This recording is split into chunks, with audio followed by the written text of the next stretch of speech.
Salut à tous la team, voilà, aujourd'hui on va commencer un nouveau concept que j'ai envie de faire depuis un petit moment qui s'appellera le tour de piste. Donc le concept c'est juste de présenter des gens qui font de l'athlétisme en général pour voir leur vision de l'athlétisme. Je me présente, Corentin, je fais de l'athlétisme depuis 6 ans maintenant. Je suis aussi entraîneur depuis 3 ans au club de Montpellier et ça fait un moment que je veux présenter l'athlétisme à tout le monde. Aujourd'hui, je suis avec mon entraîneur qui m'a fait le plaisir d'être dans cette première vidéo. Stéphane, je te laisse te présenter. Merci Corentin déjà de m'avoir invité. C'est une super initiative, donc je suis très honoré d'être le premier sur ce premier épisode et je pense qu'on va débattre de pas mal de sujets super intéressants et très content d'être là en tout cas avec toi. Ouais, c'est cool. On se connaît depuis très longtemps avec Stéphane. On a l'habitude de parler de débats et je me suis dit pourquoi pas commencer comme ça en vidéo. Tous nos débats qu'on fait au stade, ça peut être très sympa. Pour commencer, j'aimerais juste que tu te présentes. Qu'est-ce que tu as fait comme études? Comment tu as bifurqué peut-être sur l'athlétisme, tout ça. J'aimerais juste que tu te présentes tous tes tafs que tu as fait, tout ce que tu fais aussi au club, parce que je sais que tu travailles au club. C'est ça. Donc j'ai 32 ans, j'ai commencé à entraîner à 17 ans. J'ai commencé à faire de l'athlétisme à partir de Benjamin 2, donc à 13 ans, surtout sur des épreuves multiples, des épreuves un peu combinées. Très vite, je me suis spécialisé en sprint et j'ai trouvé un peu la vocation qui me manquait. J'ai fait quelques sports, du tennis, du taekwondo, un peu du foot, mais c'est surtout l'athlétisme qui m'a marqué. Et depuis ce jour-là, j'arrête pas d'être sur les stades, et notamment au stade Philippides, et j'essaye de former au mieux et d'éduquer sportivement, en tout cas, des jeunes athlètes. J'ai passé des diplômes, notamment des BPGEPS en activité physique pour tous, et je vais entamer différents diplômes organisés par la Fédération française d'athlétisme afin de me former un peu plus sur le côté haut niveau. Et très content de représenter aussi le club d'athlètes de Montpellier depuis 2004. Ma première licence. Mais... Ah, t'es vieux, ça y est, c'est fini. Ouais, c'est fini, je suis passé de l'autre côté. Mais j'ai arrêté de courir en sprint depuis 2016. Mais voilà, sans aucun regret et je continue ma progression en tant qu'entraîneur. Est-ce que tu penses que tu as arrêté trop tôt de sprinter? Non, je pense pas. Je pense que j'avais atteint, alors pas des limites. Je pense que mon potentiel était un peu plus élevé par rapport à mes performances, mais il me manquait ce petit don et cette envie aussi de continuer. J'ai très vite passé du côté entraîneur, animateur surtout, avant tout. Et non, ça ne manque pas du tout et j'ai hâte de continuer à entraîner. J'ai commencé moi aussi en sprint. Au milieu de l'athlétisme, je suis directement allé à Montpellier. Avant, j'ai fait quoi, 2 ans, un an du NSS au collège. Et je me rappelle, je m'étais fait mal au dos, j'étais venu qu'un an après. On se connaît depuis 2016-2017, Je crois que dirais. c'est ça, et très vite en sprint. Ouais.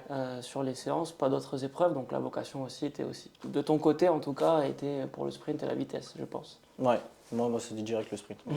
J'ai commencé. Parce que quand on est petit, en athlétisme en tout cas, pour ceux qui ne le savent pas, on est obligé de faire des épreuves combinées. En tout cas, pas obligé, mais c'est peut-être le truc le plus facile à faire pour faire découvrir l'athlétisme en général. Pas se concentrer sur la discipline reine, je dirais, le sprint, le 100 mètres, et faire découvrir un peu de tout. Comment et quand est-ce que tu as compris que tu voulais être entraîneur? Parce que comme tu nous as expliqué, tu étais d'abord dans le milieu en tant qu'athlète. Et comment ça t'est venu d'être coach? Alors je pense assez vite, quand j'ai commencé à courir et à développer un peu des qualités, à essayer de comprendre un peu ce que c'était l'athlète, j'ai été très vite passionné, j'étais le premier à regarder les bilans, les vidéos, etc. À m'abonner à pas mal de revues, à aussi regarder pas mal de sites internet, des statistiques. Et en fait, très vite, je me suis rendu compte que j'avais des limites en termes de qualité. Et mon objectif, il était tout simple, c'était d'amener quelqu'un, un athlète en tout cas, aux Jeux Olympiques. À la base, c'était ça, du coup. Ouais. C'était ou moi, mais je voyais que c'était pas possible, ou de former quelqu'un. Donc je me suis mis à me dire que l'entraînement sportif m'intéressait plus en tant qu'entraîneur ou animateur que pour ma propre pratique. J'ai commencé à entraîner à 17 ans, j'ai passé des diplômes en alternance très tôt, en même temps que le bac. Et j'ai eu pas mal de gamins à entraîner, des enfants, des éveils, des poussins, des benjamins, des minimes, puis des cadets, puis un groupe un peu plus élite, je ne sais pas si c'est le bon mot, mais un peu plus accession à haut niveau. Mais dès 17 ans, j'étais persuadé que ce qu'il fallait que je fasse, c'était entraîner. Et je me voyais passer en tout cas toute ma carrière, ce qui est pour le moment le cas sur les stades. Maintenant, on a un petit bol qui est devant nous. Je t'ai Ouais, préparé plusieurs questions. C'est pas des questions, c'est plus. Il y a des questions, il y a des débats sur lesquels on va pouvoir parler et justement, c'est faire découvrir l'athlétisme à tous nos auditeurs, on va dire entre guillemets. Je te laisse piocher le premier sujet ok. et après on va Allez. débattre dessus. Entraîneur, préparateur physique, préparateur mental. C'est un sujet qui est un peu plus complexe que ce qu'on peut penser, d'après moi. En fait, on isole entre guillemets le métier d'entraîneur à juste savoir chronométrer, faire de la technique, etc. Et alors, d'après moi, l'éducation athlétique, au sens que j'entends, c'est pas seulement faire des performances et faire de l'entraînement sportif. Moi, ce que j'aime bien dire à mes athlètes, c'est qu'il faut aussi avoir un bien-être, un équilibre de vie. Et cet équilibre-là de vie, pour l'entraîneur, en tout cas, ça s'apprend sur le terrain. Il y a des formations qui existent. En préparation physique, j'ai un certificat de préparateur physique de haut niveau qui veut tout dire ou rien dire, mais en tout cas, j'ai appris quelques bases.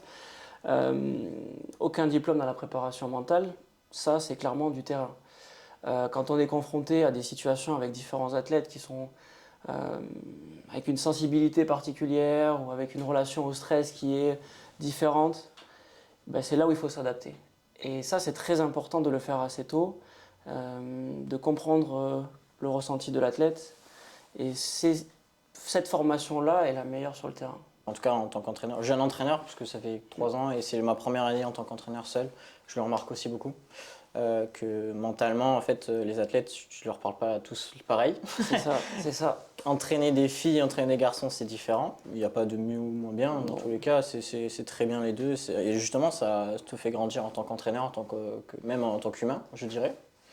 Parce que bah, tu débats, tu parles, tu leur mets en confiance. C'est ça. Et donc il y a le côté du coup entraîneur, où là on prend les chronos, parce qu'on en fait aussi. Il y a aussi la prépa physique, donc ça c'est tout ce qui est préparation. Là, on va pas trop en parler parce que je t'ai préparé d'autres questions là-dessus, mais la préparation des séances, parce que ça se prépare pas du jour au lendemain comme ça. C'est une préparation sur du long terme, des fois sur 4 ans, pour ceux qui font les Jeux Olympiques. 5 s'il y a le Covid. Et la préparation mentale, ouais, moi j'ai eu beaucoup de mal au début, Ok. pour être honnête avec ça, parce que je comprends. Enfin, bon, c'est toi qui m'as formé entre guillemets en tant qu'entraîneur. C'est pas comment dire naturel forcément d'être à l'écoute, de savoir comment parler à certaines personnes, comment savoir parler à d'autres personnes. Et je trouve ça dur et en même temps. C'est pas facile, effectivement. Alors, moi, ce que j'aime bien dire à mes athlètes, c'est qu'on est chacun différent. Il y a une phrase que je leur répète assez souvent, c'est que en tant qu'entraîneur, j'ai 20-25 personnalités à gérer, alors que eux, ils n'ont qu'une seule personnalité à gérer, c'est-à-dire la mienne. Dans notre métier, en tout cas à mon niveau, qui n'est pas du haut niveau ou très haut niveau pour le moment, il faut savoir tout faire, quoi. En musculation, il faut savoir faire un programme d'entraînement qui sera compatible avec le programme sprint, par exemple, sur piste. Et la préparation mentale rentre aussi en compte avec des aspects qui sont complètement différents d'une visio ou quelque chose qu'on ne verrait pas sur le terrain. À plus haut niveau, c'est complètement différent. Il y a des préparateurs physiques un peu consultants. Alors moi, je ne suis pas forcément pour ça, peut-être qu'on en parlera un peu plus tard, mais voilà, ce n'est pas trop ma méthode, ma façon de faire. Mais par contre, en préparation mentale, je pense ne pas avoir complètement les qualités pour gérer tout ce qui se fait sur le bien-être d'un athlète, et je pense que la préparation mentale peut apporter beaucoup. Depuis quelques années, j'essaie d'être accompagné par le Krebs de Montpellier, qui accompagne le groupe, et notamment le pôle espoir, avec des athlètes qui sont listés ou pas, mais qui ont comme objectif de faire du haut niveau, qui en ont le potentiel. Certains y arrivent, certains d'autres non. On est accompagné de très bonne façon avec des intervenants du Krebs de Montpellier, et en plus j'essaie de faire intervenir des stagiaires de STAPS, surtout en master, qui vont donner un peu des petits tips, des petits conseils, des petites astuces aux athlètes. Et le courant passe plutôt bien. C'est assez personnel, c'est des affinités à avoir entre l'intervenant et l'athlète, mais quand ça marche, ouais, c'est très important et très intéressant en tout cas. Ça fait passer des caps. C'est ça. Je pense sincèrement que dans la tête, on peut beaucoup jouer, même en gestion de blessures. Et cette démarche-là est très importante. Il faut être accompagné. plutôt intéressant. Ouais. Préparer un ou une jeune athlète pour l'emmener au plus haut niveau. Donc là, moi, dans cette question, quand j'y ai pensé, c'était plus pour les cadettes que tu entraînes. Ouais. Donc cadette, c'est à peu près seconde, première, si on n'a pas redoublé ou quoi. Ça fait quoi, 15, 16 ans 15-16 ans. 15-16 ans les premières. Sachant que en général, ils ont déjà fait de l'athlétisme avant. Ouais. Comment tu amènerais des athlètes qui sortent d'un cadre minime où ils sont encore dans la jeune enfance, qui sont très chez papa-maman, ce qui est normal à cet âge-là, et encore au lycée d'ailleurs, pour l'amener à faire soit du haut niveau, soit juste de l'entraînement, comment tu les détectes et tout ça?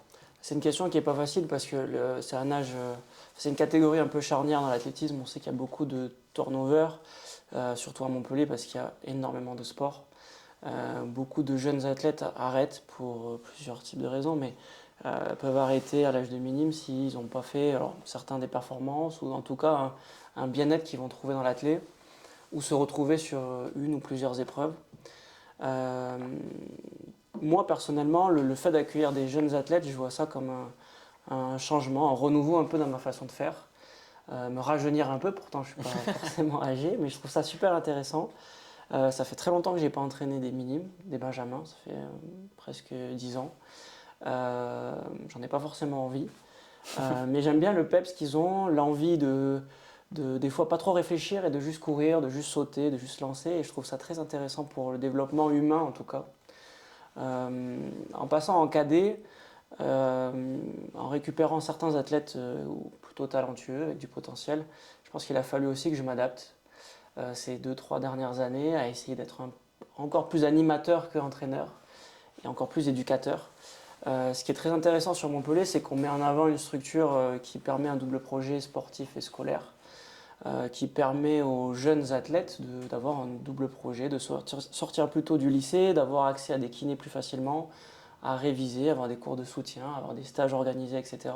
Ça, c'est le centre de formation du coup que tu as repris entre guillemets il y a quelques que tu as repris il y a quelques années. On peut en parler directement si tu as envie. J'ai préparé une question pour ça, mais tout se déroule bien, donc vas-y. Bah, c'est ça, en fait, le centre de formation réunit des athlètes du club ou pas forcément, mais c'est une aide de la région d'Occitanie qui permet d'accueillir des athlètes de haut niveau en priorité ou des athlètes à fort potentiel qui peuvent accéder à des sélections d'équipe de France, des podiums au championnat de France. Et ces athlètes-là, bah, on y croit. C'est à nous de coordonner un peu leur début de carrière sans que ça ressemble trop à du très haut niveau. Je ne crois pas forcément qu'il est important en tout cas de souligner le très haut niveau chez les jeunes athlètes. Souvent on met trop en avant les performances alors que c'est l'équilibre de vie entre le lycée, entre l'athlétisme et entre la famille et même dans la vie privée qui est le plus important. On a un système en France qui ne permet pas de faire du très haut niveau très tôt, c'est la politique, il faut la respecter.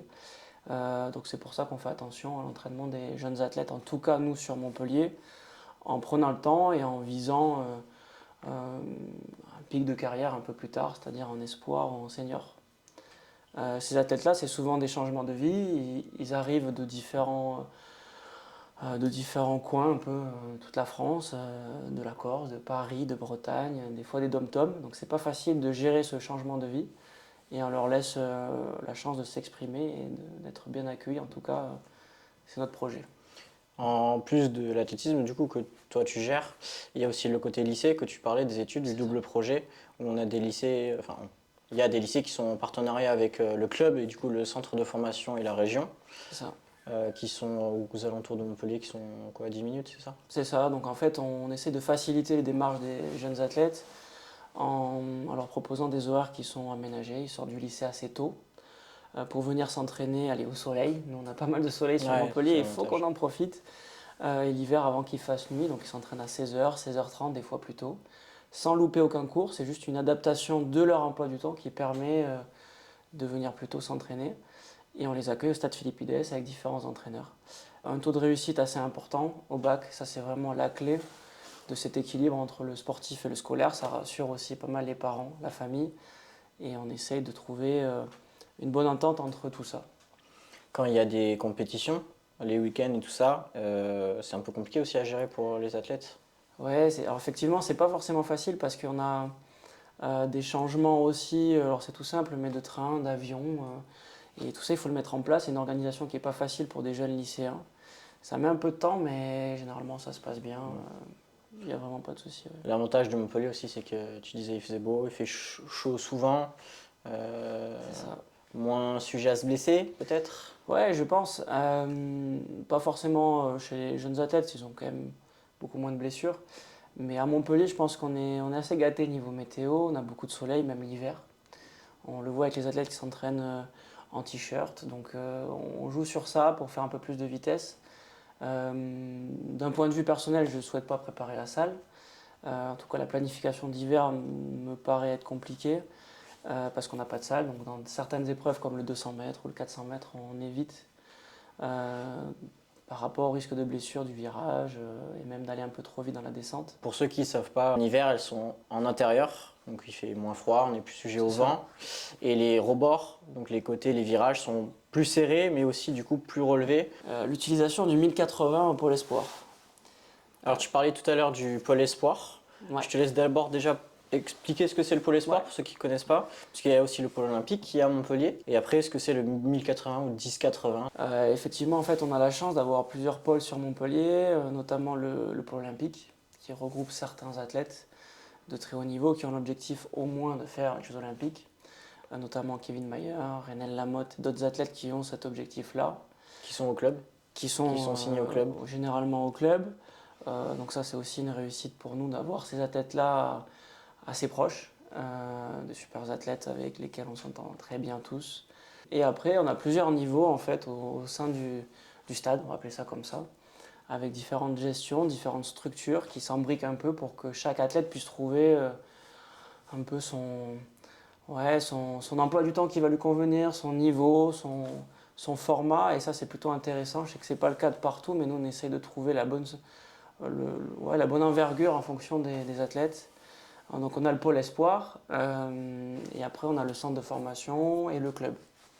Le pôle espoir, ce sont des athlètes donc, de jeunes, souvent des cadets, juniors, voire espoirs, qui sont sur liste de haut niveau ou sur liste ministérielle. L'utilisation du 1080, pour revenir à ta question, elle est super intéressante. Moi, ça fait 2 ans que j'essaie de le mettre en place. C'était à l'époque toutes les vidéos qui m'ont fait un peu kiffer, il faut le dire, avec Guillaume Tanon, qui était l'entraîneur de Jimmy Vico. Et c'est depuis quelques années que c'est utilisé en France. Et on a la chance de l'avoir à Montpellier, cet outil-là. Expliquer un petit peu, ce que c'est le 1080, 1080, tu peux nous l'expliquer peut-être? Ouais, donc c'est une poulie tractée qui permet d'avoir de la résistance ou de l'assistance sur des distances qui sont assez importantes, jusqu'à 90 mètres. En gros, c'est une version évoluée d'un chariot qui permet d'avoir des données beaucoup plus intéressantes évidemment que le chariot. On peut maîtriser complètement le poids en fonction de différents facteurs comme le poids de corps, la distance et le type de séance, le contraste qu'on veut y mettre aussi. C'est de la résistance comme le chariot, c'est aussi de l'assistance, comme si on courait pour essayer d'atteindre des vitesses qu'on ne pourrait pas faire sans cet outil-là, un peu comme si on courait vent de dos, avec du vent. Un bon vent, quoi. Un bon vent, pas facile à gérer, donc on essaye d'avoir de la technique de course, de ne pas faire forcément de fautes. On essaie d'envoyer des athlètes qui sont assez préparés. C'est un outil de haut niveau qu'il faut savoir maîtriser. Donc moi, j'apprends à le maîtriser depuis quelques années, qui a été mis en place à Montpellier depuis 3 ans avec Bruno Gagère, qui est l'entraîneur référent au pôle olympique, qui entraîne notamment Renel Lamotte et de nombreux aussi athlètes sur 400 mètres. Mais ça a été un peu importé, il me semble, par Guillaume Tanon, si je ne dis pas de bêtises. Et ces vidéos ont fait un peu le tour du monde, il faut le dire, des réseaux sociaux. Et je sais que Jimmy Vico a quand même beaucoup progressé d'après ce que j'ai entendu avec ce système-là. Donc ça m'a intéressé. Guillaume Tanon avait sorti pas mal d'études à l'INSEP. Donc je me suis renseigné et j'ai trouvé ça très intéressant depuis quelques années sans pouvoir l'utiliser. Donc j'ai essayé de l'utiliser avec différents outils un peu plus basiques comme le chariot ou comme tout simplement le vent de dos comme on a expliqué. J'ai jamais utilisé des pistes en descente ou de la côte en descente. Du coup, c'est pas des côtes. Une côte, ouais. Ça existe dans certains pays, je crois, des côtes avec une piste où tu peux mettre les pointes et soit tu descends, soit tu montes. C'est ça. J'ai jamais eu l'occasion de le faire, mais l'utilisation du 1080 me paraît très intéressante. On l'utilise sous différentes formes, en contraste de charge, notamment avec un effort qui peut être lourd, par exemple de 15 kg. Donc on estime que le 15 kg 1080 est égal à 3 3, fois, ouais, à peu près. Faire 3 Fois fois. 3, fois 3, 3, avec le poids d'un chariot. Donc ça permet aussi les jours de pluie ou les jours où on ne peut pas sortir le 1080 d'utiliser quand même le chariot avec les bonnes données. Et on utilise sous différentes formes. Moi, j'aime bien utiliser, parce que là, on tâtonne un peu quand même, il faut le dire. On apprend. Voilà. Moi, On j'apprends t'apprend un aussi petit en peu même comment temps. ça marche, quel contraste il faut faire aussi, C'est ça.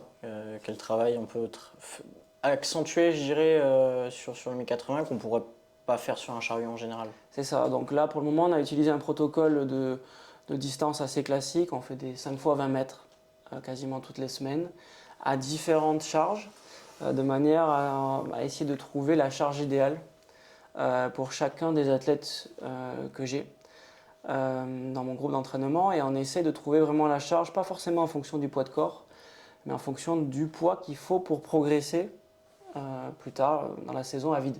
Donc l'utilisation du 1080 est très importante dans mon entraînement, dans la planification de l'entraînement depuis un an, honnêtement.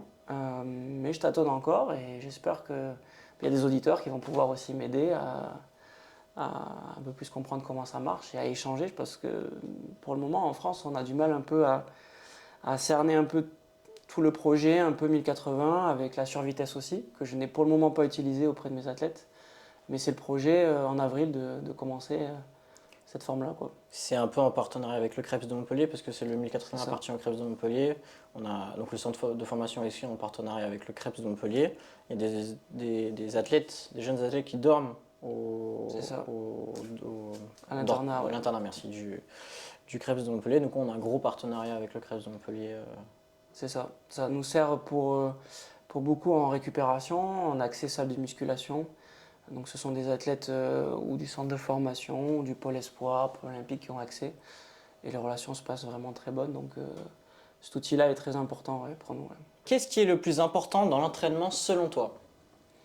Moi, quand je pensais à cette question, je pensais plus à une question, soit de la technique, soit un entraînement spécifique, soit la planification, par exemple, d'une saison. Quels sont les objectifs qui sont forcément différents aussi, suivant le type de personnes? Ceux qui sont plus forts sur du 60 mètres, ceux qui sont plus forts sur du 400 mètres, ils vont peut-être pas faire d'hiver, ils vont faire plus en été. S'il y a des sélections, tout ça à gérer. C'est ça. Bah, je peux te poser aussi la question, qu'est-ce que toi, tu as fait le plus progresser d'après toi? Est-ce qu'il y a des séances un peu type? Est-ce que c'est une saison en particulier qui t'a marqué? Est-ce que c'est un exercice en musculation? Là, moi personnellement, ça fait 3 ans que j'entraîne. C'est la première année que j'entraîne tout seul. J'étais en binôme avec un autre entraîneur et je vois plus facilement en tout cas les progrès que j'ai fait parce que c'est que moi qui réfléchis sur les exercices et c'est moi qui me casse le crâne tous les jours à réfléchir à des exercices pour mes athlètes.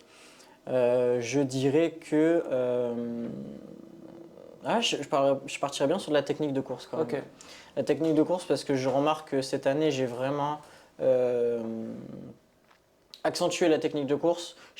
On en a parlé souvent d'ailleurs tous les deux de l'exercice de l'interview que j'avais vue de Samir Nasri qui disait que quand il était jeune, en tout cas, Arsène Wenger à l'Arsenal leur faisait des trucs basiques à l'échauffement d'un match.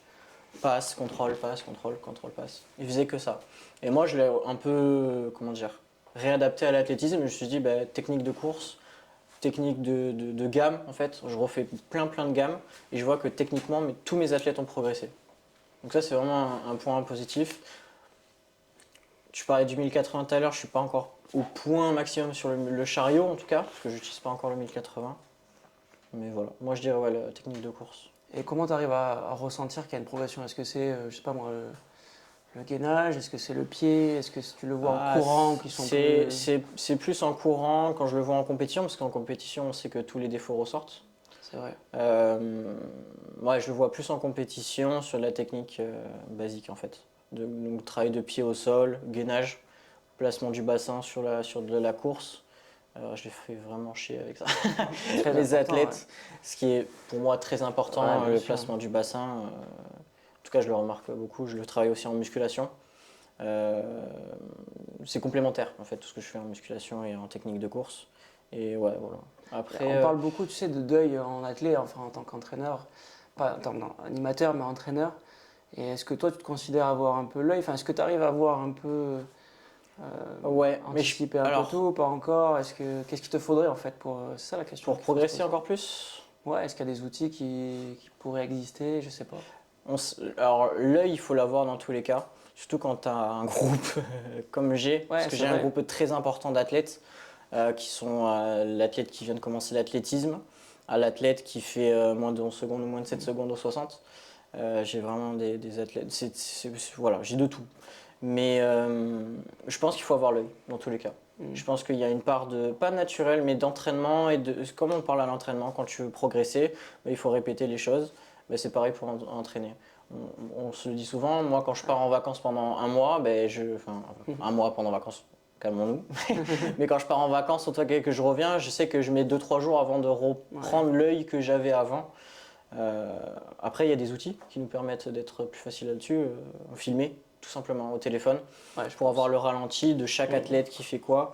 Je pense que c'est plus simple pour une séance de starting block, par exemple, où ils sont 6 à courir, tu peux pas voir les 6 en même temps. En tout cas, j'ai beaucoup de mal Ouais, là-dessus c'est encore. compliqué, ouais. Après, avoir des outils, peut-être. Si on n'a pas l'œil, peut-être il y a des petites. Comment ça s'appelle? Ce que tu avais utilisé avec Bruno, justement. Des chronos, mais qui sont par terre là. Les freelaps, ouais. Les freelaps, ouais. C'est des styles de cellules en fait qu'on pose au sol, qui s'installent très rapidement, qui permet d'avoir des temps plutôt efficaces, comme des cellules de chrono. Alors le souci de ces cellules-là qu'on met en place assez souvent, c'est qu'on peut utiliser, c'est un peu à la chaîne quoi. C'est un par un, c'est très dur quand on a des gros groupes. Et c'est pour ça que l'athlète de haut niveau, on dit souvent que c'est un athlète qui peut être un peu isolé, qui va être tout seul, mais je ne pense pas que ce soit forcément la bonne chose. Le groupe, en tout cas d'après moi, c'est à prioriser quoi, sur un athlète qui peut être un trop individualiste. Un sportif isolé, s'il n'est pas porté par un groupe, quand il y a une blessure, Ouais, quand il y a quelque chose, ça peut être un frein. Et l'idée d'avoir un gros groupe, c'est d'apporter ça, mais ça a aussi des côtés négatifs par rapport à l'utilisation de certains outils. On en parlait au 1080 qui peut être très contraignant parce que c'est un athlète par un athlète, etc. Le freelap ou différentes cellules, c'est un athlète par athlète. Donc il faut arriver à jongler avec tout ça. tu as Et dit ça, un c'est pas truc qui est forcément très facile. intéressant. L'athlétisme, c'est un sport individuel. C'est pas, on va pas, Ouais. je vous apprends rien. Mais avoir un groupe et avoir de l'entente dans ce groupe fait que le sport individuel devient un sport de groupe, en tout cas à l'entraînement. Parce que Je déjà, pense, si ouais. tu arrives à l'entraînement que tu n'as pas envie de t'entraîner, mais tu sais que tu vas avoir des potes, bah, généralement, bah, tu y vas. Déjà, tu es motivé à y C'est aller. ça. Euh, et je sais que moi, souvent, les athlètes, ils me disent bah, heureusement qu'il y a une bonne entente dans le groupe, ou en tout cas qu'il y a un groupe, parce que sinon, je finirais pas les séances, elles sont trop dures, quoi. C'est ça. C'est très important en fait d'être porté. On dit souvent qu'un entraîneur, il est seulement entraîneur, mais c'est faux. Un entraîneur, il est animateur, il est éducateur et il est un peu multitâche. Quand on a un gamin ou une gamine, cadette ou junior, qui arrive avec un souci un peu personnel, on n'est pas censé rentrer dans les détails. Non, c'est pas notre boulot, ça en tout cas. Mais quand ça touche vraiment l'entraînement, il faut la faire rire, il faut essayer que le groupe la porte ou le porte plus pour que ils se sentent à l'aise et qu'ils se disent ok, j'arrive sur le stade, j'ai déconnecté de ce qui s'est passé avant au lycée, au collège ou même dans sa vie qui peut être un peu compliquée familialement. Mais il faut y arriver quoi. Et notre boulot, c'est d'être aussi animateur. Et il y a une phrase que je me suis répétée depuis des années. Alors j'ai absolument, mais alors absolument rien inventé. Ça a été relayé par Bruno Gagère qui a été un peu mon mentor, mais qui lui-même a été je pense formé, notamment par Maurice Ouvion, qui disait que l'entraînement c'est de l'entrain et éternellement de l'entrain. Et cette phrase, il faut qu'elle résonne, résonne. Et elle est assez âgée cette phrase, je ne sais pas quel âge elle a. Mais c'est vraiment ça, quand on arrive sur le stade, notre boulot à nous en tant qu'entraîneur, c'est de mettre de l'entrain. Et de l'entrain, ça veut dire qu'on fait aussi abstraction de tout ce qui s'est passé Dans pas notre vie bien aussi. dans notre journée, tu vois. En se disant, là maintenant on a des jeunes, au-delà du fait qu'ils ont pris une licence et qu'ils ont payé, c'est pas ça. C'est qu'ils viennent pour se défouler, certains, pour passer un super moment, peu importe leur niveau. Et à mon avis, on doit répondre à cette demande-là. Parce que peu importe le niveau qu'ils ont, dans tous les Je cas, pense. malheureusement en France, et l'athlétisme fait que c'est un hobby et que ça peut pas être un milieu professionnel. Sauf pour les très très grands sportifs comme Kevin Mayer, Par exemple, ouais. René Lamotte, je sais même pas si elle vit Je de pense, ouais, l'athlétisme, ouais, voilà. ouais. Euh, Mais c'est très compliqué, du coup ils viennent en tant que loisir, je dirais. C'est ça. S'éclater, progresser et voilà. Mais ouais, t'as raison. Là-dessus, en tout cas, je te rejoins. Et je pense que c'est vachement important. Nous, en tout cas, en France, on doit fonctionner comme ça, d'après moi. En tout cas, tant que le système de haut niveau ne changera pas et évoluera pas pour les jeunes athlètes, on devra faire ça. C'est une politique, il faut, comme je disais tout à l'heure, il faut la respecter et il faut faire avec ça. L'athlétisme dans tout sport. Ah, Ouais. ça c'est une question. Alors, ça veut rien dire, déjà, ce que j'ai mis. Si, En fait, mais je la comprends. ouais, moi je vois ça plus que, en fait, l'athlétisme, c'est la base de tout sport. C'est Je vraiment, pense, ouais. quand courir, enfin, peut-être pas lancer, mais en tout cas courir, c'est vraiment la base de tous les sports collectifs, de tous les sports en général. Et la question du coup que je veux amener aussi, on pourra débattre dessus, c'est est-ce que un athlète, un sportif qui vient faire de l'athlétisme en complément de son sport, va-t-il être meilleur ou est-ce que ça sert beaucoup? Est-ce que c'est vraiment totalement inutile? Qu'est-ce que tu en penses là-dessus? Alors, au-delà du côté logistique, qui est assez compliqué pour les entraîneurs actuellement, dans n'importe quel stade, hein, de récupérer des athlètes qui vont venir pour préparer un autre sport, c'est quand même assez frustrant, je pense. Parce que déjà, dans la démarche d'un jeune ou moins jeune sportif qui vient chercher une compétence particulière, c'est que déjà, il est peut-être un peu talentueux dans une autre discipline, un autre sport. Donc c'est pas facile déjà pour un entraîneur d'athlétisme de se dire eh ben, je vais le récupérer dans mon groupe, il va pas tout faire et je vais le faire progresser dans un autre sport. Donc s'il prend une licence, le club se doit aussi de proposer des services évidemment, mais c'est pas facile. J'ai un exemple pour ça. Ouais. C'est enfin, c'est pas un exemple. J'ai beaucoup d'athlètes, notamment cette année, depuis que je m'entraîne seul, en tout cas je l'ai remarqué cette année, qui font du football américain. J'en ai deux particulièrement, Ouais. et dont un qui a couru sa première compétition ce week-end, qui est venu, qui m'a dit voilà, je fais du football américain, je suis là pour progresser en sprint et j'ai besoin que tu m'entraînes pour du sprint. Bon, il voulait pas faire de compétition à la base et finalement il fait des compétitions parce que il a bien kiffé le groupe, il a bien kiffé l'entente et je l'ai bien amené aussi vers ça en tout cas. Et j'en suis fier, pour être Carrément, honnête. c'est très bien. Ouais. C'est cool. Et c'est aussi pour ça que je te pose cette question, que je pense que le monde de l'athlétisme peut faire ouvrir beaucoup de portes à des sportifs. Ouais, j'ai l'impression. Alors c'est très connu en rugby depuis quelques années. Il y a quand même des préparateurs physiques orientés, vitesse, sprint, qui ont utilisé notamment le 1080 ou autre, pas que sur Montpellier, hein, dans d'autres villes. Et ça se fait dans différents sports. Moi j'ai eu la chance de faire de la préparation physique un peu en privé. Et j'avais un sportif qui allait préparer le Paris-Dakar en moto. Et en fait, mon idée, ça a été, sur le Paris-Dakar, on tombe des fois dans le sable, il faut remonter une moto qui pèse, je ne sais plus combien, mais assez lourd, quoi. Donc on a travaillé sur des mouvements qui sont très explosifs, etc. Il a cherché quelque chose qui émanait de l'athlétisme, du sprint. On a travaillé sur des exercices typiques de pliométrie qu'on va utiliser pour du saut en hauteur. Et c'était exactement le même mouvement qu'il fallait. C'est-à-dire sortir d'une position du sable, qui était assez inconfortable. Sortir une moto du sable, c'est dur, c'est très dur de la remonter, se remonter aussi dessus. Donc on est allé chercher pas mal d'exercices et c'est vrai que les passerelles existent beaucoup dans les sports co, mais je pense que ça doit exister un peu dans tout. Alors évidemment, un lanceur, je sais pas moi, de javelot, il va apporter dans d'autres disciplines comme le handball par exemple. Tu vois, on a eu une petite anecdote il y a quelques années avec Nicolas Karabatic qui est venu essayer le javelot au Stade Philippides, qui a balancé à 63 mètres je crois. Son javelot c'est énorme, sans entraînement. Ouais, sans entraînement, c'est vraiment énorme. Donc c'est tout à fait possible d'orienter un peu les séances en fonction de ça. L'athlétisme offre un panel en fait assez important de compétences. Un sprinter par exemple va devoir courir vite, mais pour courir vite, il faut travailler la cheville, le pied, la technique de course, le gainage, etc. Ce qu'on va retrouver dans différents sports. Et est-ce que du coup tu conseillerais à des entraîneurs de sport co, par exemple comme le foot, je pense au foot parce que bon, j'aime le foot, ou du rugby ou du foot US, à prendre contact avec des entraîneurs d'athlétisme pour faire de la prépa physique? Alors c'est très délicat de s'intégrer à une planification dans le football par exemple. Alors certains sont très fermés, il y a des entraîneurs qui n'y croient pas du tout. Ouais, je comprends. Mais c'est très compliqué de se faufiler un peu avec ses compétences dans le milieu du foot. Un peu plus facilement dans le rugby, mais dans le foot c'est très compliqué. Ce qui est dommage d'après moi, parce que si on va chercher un ballon un peu plus vite, on a un gain par rapport à l'adversaire. Si on fait ça sur 90 minutes, je pense qu'il y a quelque chose à faire. C'est sous-développé, il y a des clubs formateurs, notamment le Bayern qui s'y met, avec l'achat de différents outils pour la survitesse par exemple, donc ça il faut le savoir. Mais non, c'est pas encore totalement ça. C'est très compliqué, ouais. Dans ce milieu-là, en tout cas, Ouais. c'est pas facile. Mais ça existe, les passerelles existent et il faut continuer à le faire. Ah, ton but ultime en tant que coach. Est-ce que tu en as un déjà? Je pense qu'on a tous un. Ultime, je sais pas ce qui peut m'arriver et je veux pas trop le savoir. Moi, c'est un peu ma mentalité. Et c'est pareil quand je vais en compétition avec des athlètes, je déteste savoir ce qui va se passer. Je n'ai pas envie parce que j'ai envie de me laisser la surprise. Et quand on me demande, ben, lui ou elle, tu penses qu'il va faire quoi, je botte en touche parce que je veux pas savoir. Évidemment, C'est la surprise un peu. c'est ça. Évidemment, les Jeux Olympiques, ça fait rêver.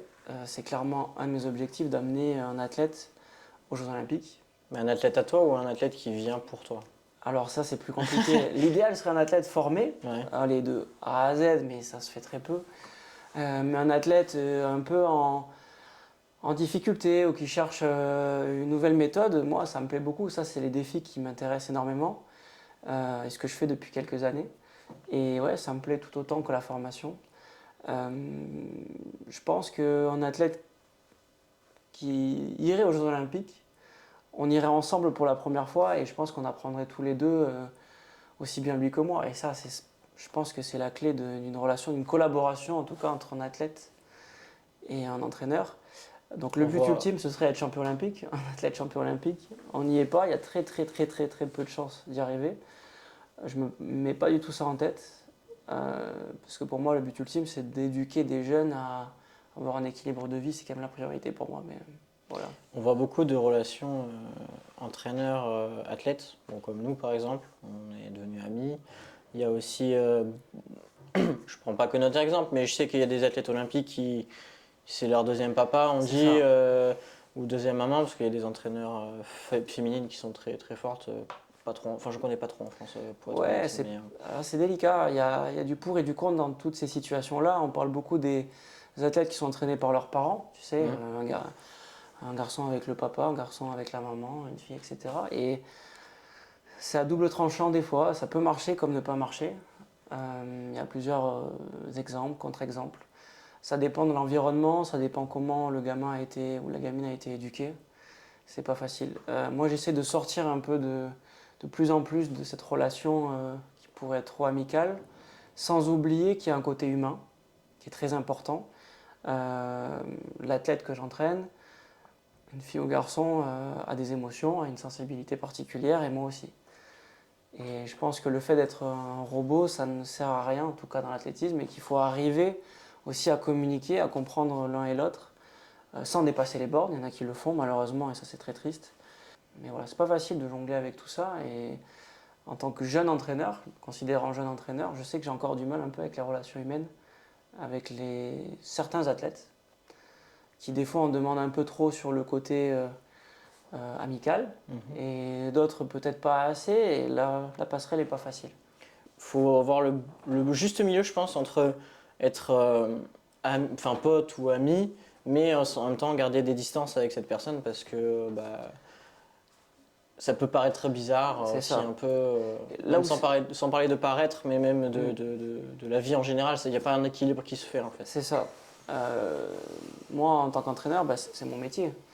Je ne fais pas que ça, en tout cas dans mon contrat, mais c'est important que je reste à ma place. Ça, c'est une évidence. Maintenant, quand il y a une déception, par exemple, une déception sportive en compétition, bah, je pense que ça, il faut le partager à deux.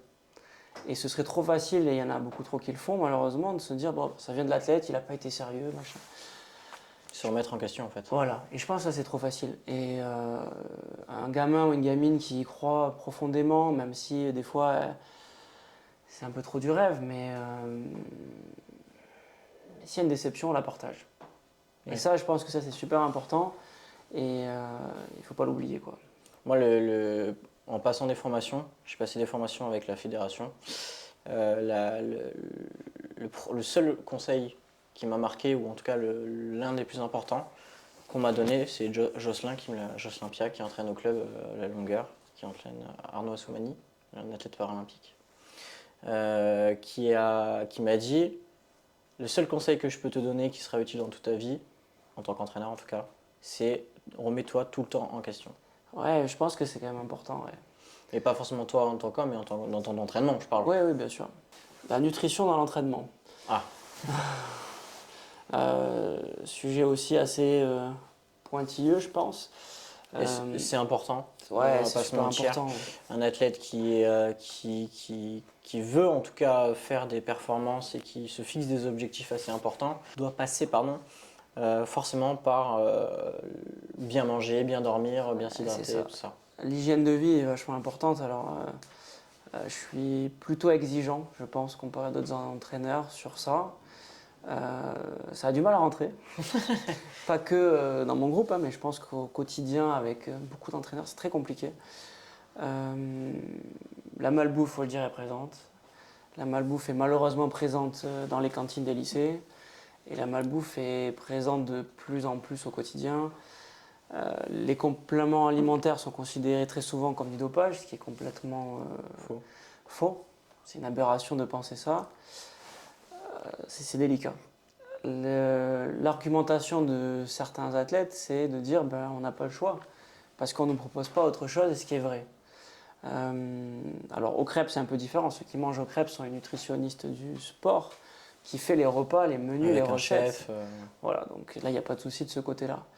Ce qui est différent, c'est des fois aussi les parents qui cuisinent évidemment à la maison, qui n'ont pas encore les repères. Et je pense que c'est à nous, en tant qu'entraîneurs, et moi je ne le fais pas assez, de communiquer avec les parents pour leur dire voilà ce qui est un peu bien, ce qui n'est pas bien, ce qu'il faut faire à tel moment, ce qui n'est pas fait à tel moment. On est, d'après moi, très très mauvais en France sur cet aspect-là. On est en retard de beaucoup d'années sur pas mal de pays.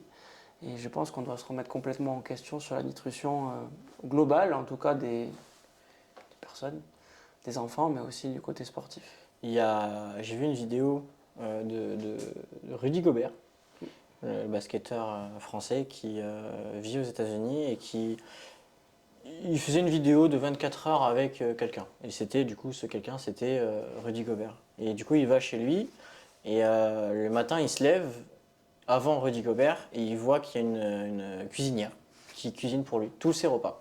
Okay. Et il demande à Rudy Gobert pourquoi il a choisi une cuisinière. Il s'est dit, je suis sportif de haut niveau aux États-Unis, je préfère en tout cas me payer une cuisinière qui me fait des plats que j'aime, qui sont équilibrés et qui sont adaptés en tout cas à mon sport et à mes besoins. Parce que il fait 2 mètres, je sais pas combien, mais il a forcément des besoins différents de quelqu'un de normal, je dirais, en tout cas de taille normale. Mais en tout cas, voilà, aux États-Unis, en tout cas, ils ont ce step en tout cas dans leur tête de dire, en fait, je vais payer une cuisinière, tout simplement. Pour mieux performer, ou en tout cas pas sous-performer par rapport à ce qu'il ferait. C'est ça. Et on manque un peu de repères, nous, en France. Et c'est vrai, c'est plutôt complexe, ce sujet-là. J'ai pas forcément les pistes pour faire évoluer un peu le domaine. Mais il faut continuer à se renseigner. Il faut que tous les entraîneurs et même les éducateurs... je prends l'exemple, moi, c'est peut-être un peu exigeant, un peu à l'extrême. Mais c'est un peu ma façon de faire, donc on est là aussi pour ça. Mais quand il y a un goûter après une compétition, pour moi, on ne devrait pas mal manger. On devrait apprendre à bien faire manger nos gamins. En leur disant, là, pour récupérer de votre compète, de votre kid athlète, on va essayer de bien manger. Alors je sais que c'est pas possible. En tout cas, pour le moment, c'est délicat. Pas possible, mais plutôt délicat. D'orienter un peu comme ça. Quand on voit que les récompenses, ça peut être des chocolats, que ça peut être... du coca, c'est compliqué. Voilà, il y a pas mal d'événements qui ont été créés par certaines marques, je vais taire le nom, de chocolat, en offrant des chocolats à l'arrivée pour chaque enfant qui finissait ou pas l'événement. Donc sponsorisé par la Fédération française d'athlétisme, je pense que c'est quand même une mauvaise démarche. Donc à voir. Sachant que la malbouffe fait aussi que tu peux te blesser plus facilement. Ouais, effectivement. Alors, moi, d'après moi, il y a une relation qui est directe et indirecte sur ce qui va se passer dans son corps, tout ce qu'on va avaler en tout cas. peut être bien ou mauvais. Moi, je le considère comme ça. C'est du bon ou du mauvais. Quand on prend par exemple un cheeseburger dans une marque de fast-food, ça prend par exemple 200 calories. Okay, c'est un cheeseburger. Si on prend une salade ou des ingrédients avec des compléments alimentaires, 200 calories, il y a du bon à 200 calories avec beaucoup plus de quantité, et il y a du mauvais à 200 calories. Et pourtant, on est encore à se dire, ce qui va compter, c'est les calories dans notre nutrition, ce qui est complètement faux et aberrant. C'est-à-dire que pour le même nombre de calories, on a 2 aliments qu'on va ingérer qui sera complètement ou mauvais ou bon. Ça me paraît être compliqué à gérer. Ah, quel conseil tu te donnerais? Alors, je sais pas si on peut faire les deux. Quel conseil tu te donnerais à toi plus jeune, si tu te revoyais plus jeune? Et à quel conseil tu te donnerais maintenant à toi, avec un œil extérieur? Tu vois ce que je veux dire?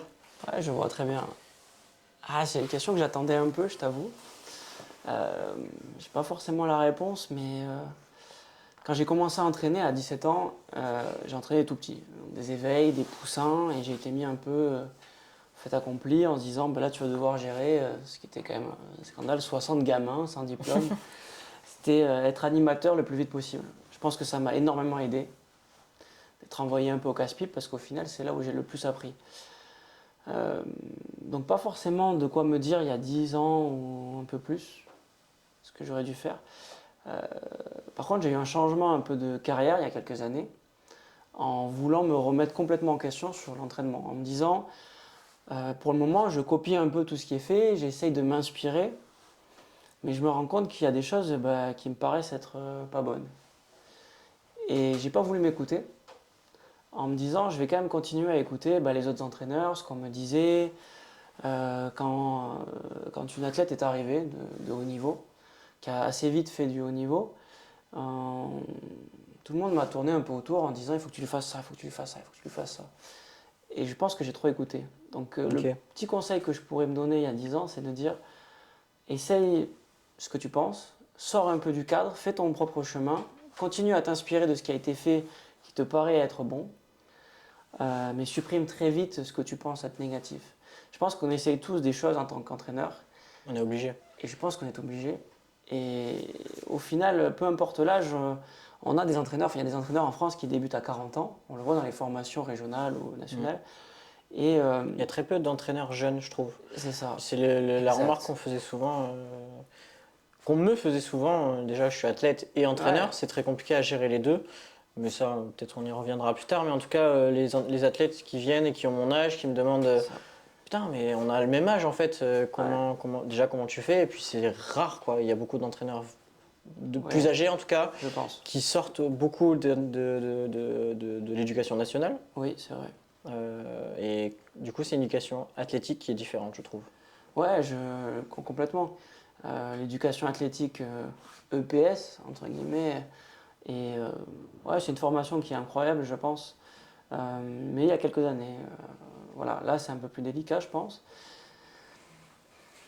Voilà, après pour revenir à ta question, je pense qu'il y a 10 ans, moi j'aurais aimé qu'on me dise fais ton chemin et qu'on m'envoie pas trop d'informations dans ma tête, tu vois. Okay. Et ça c'est important.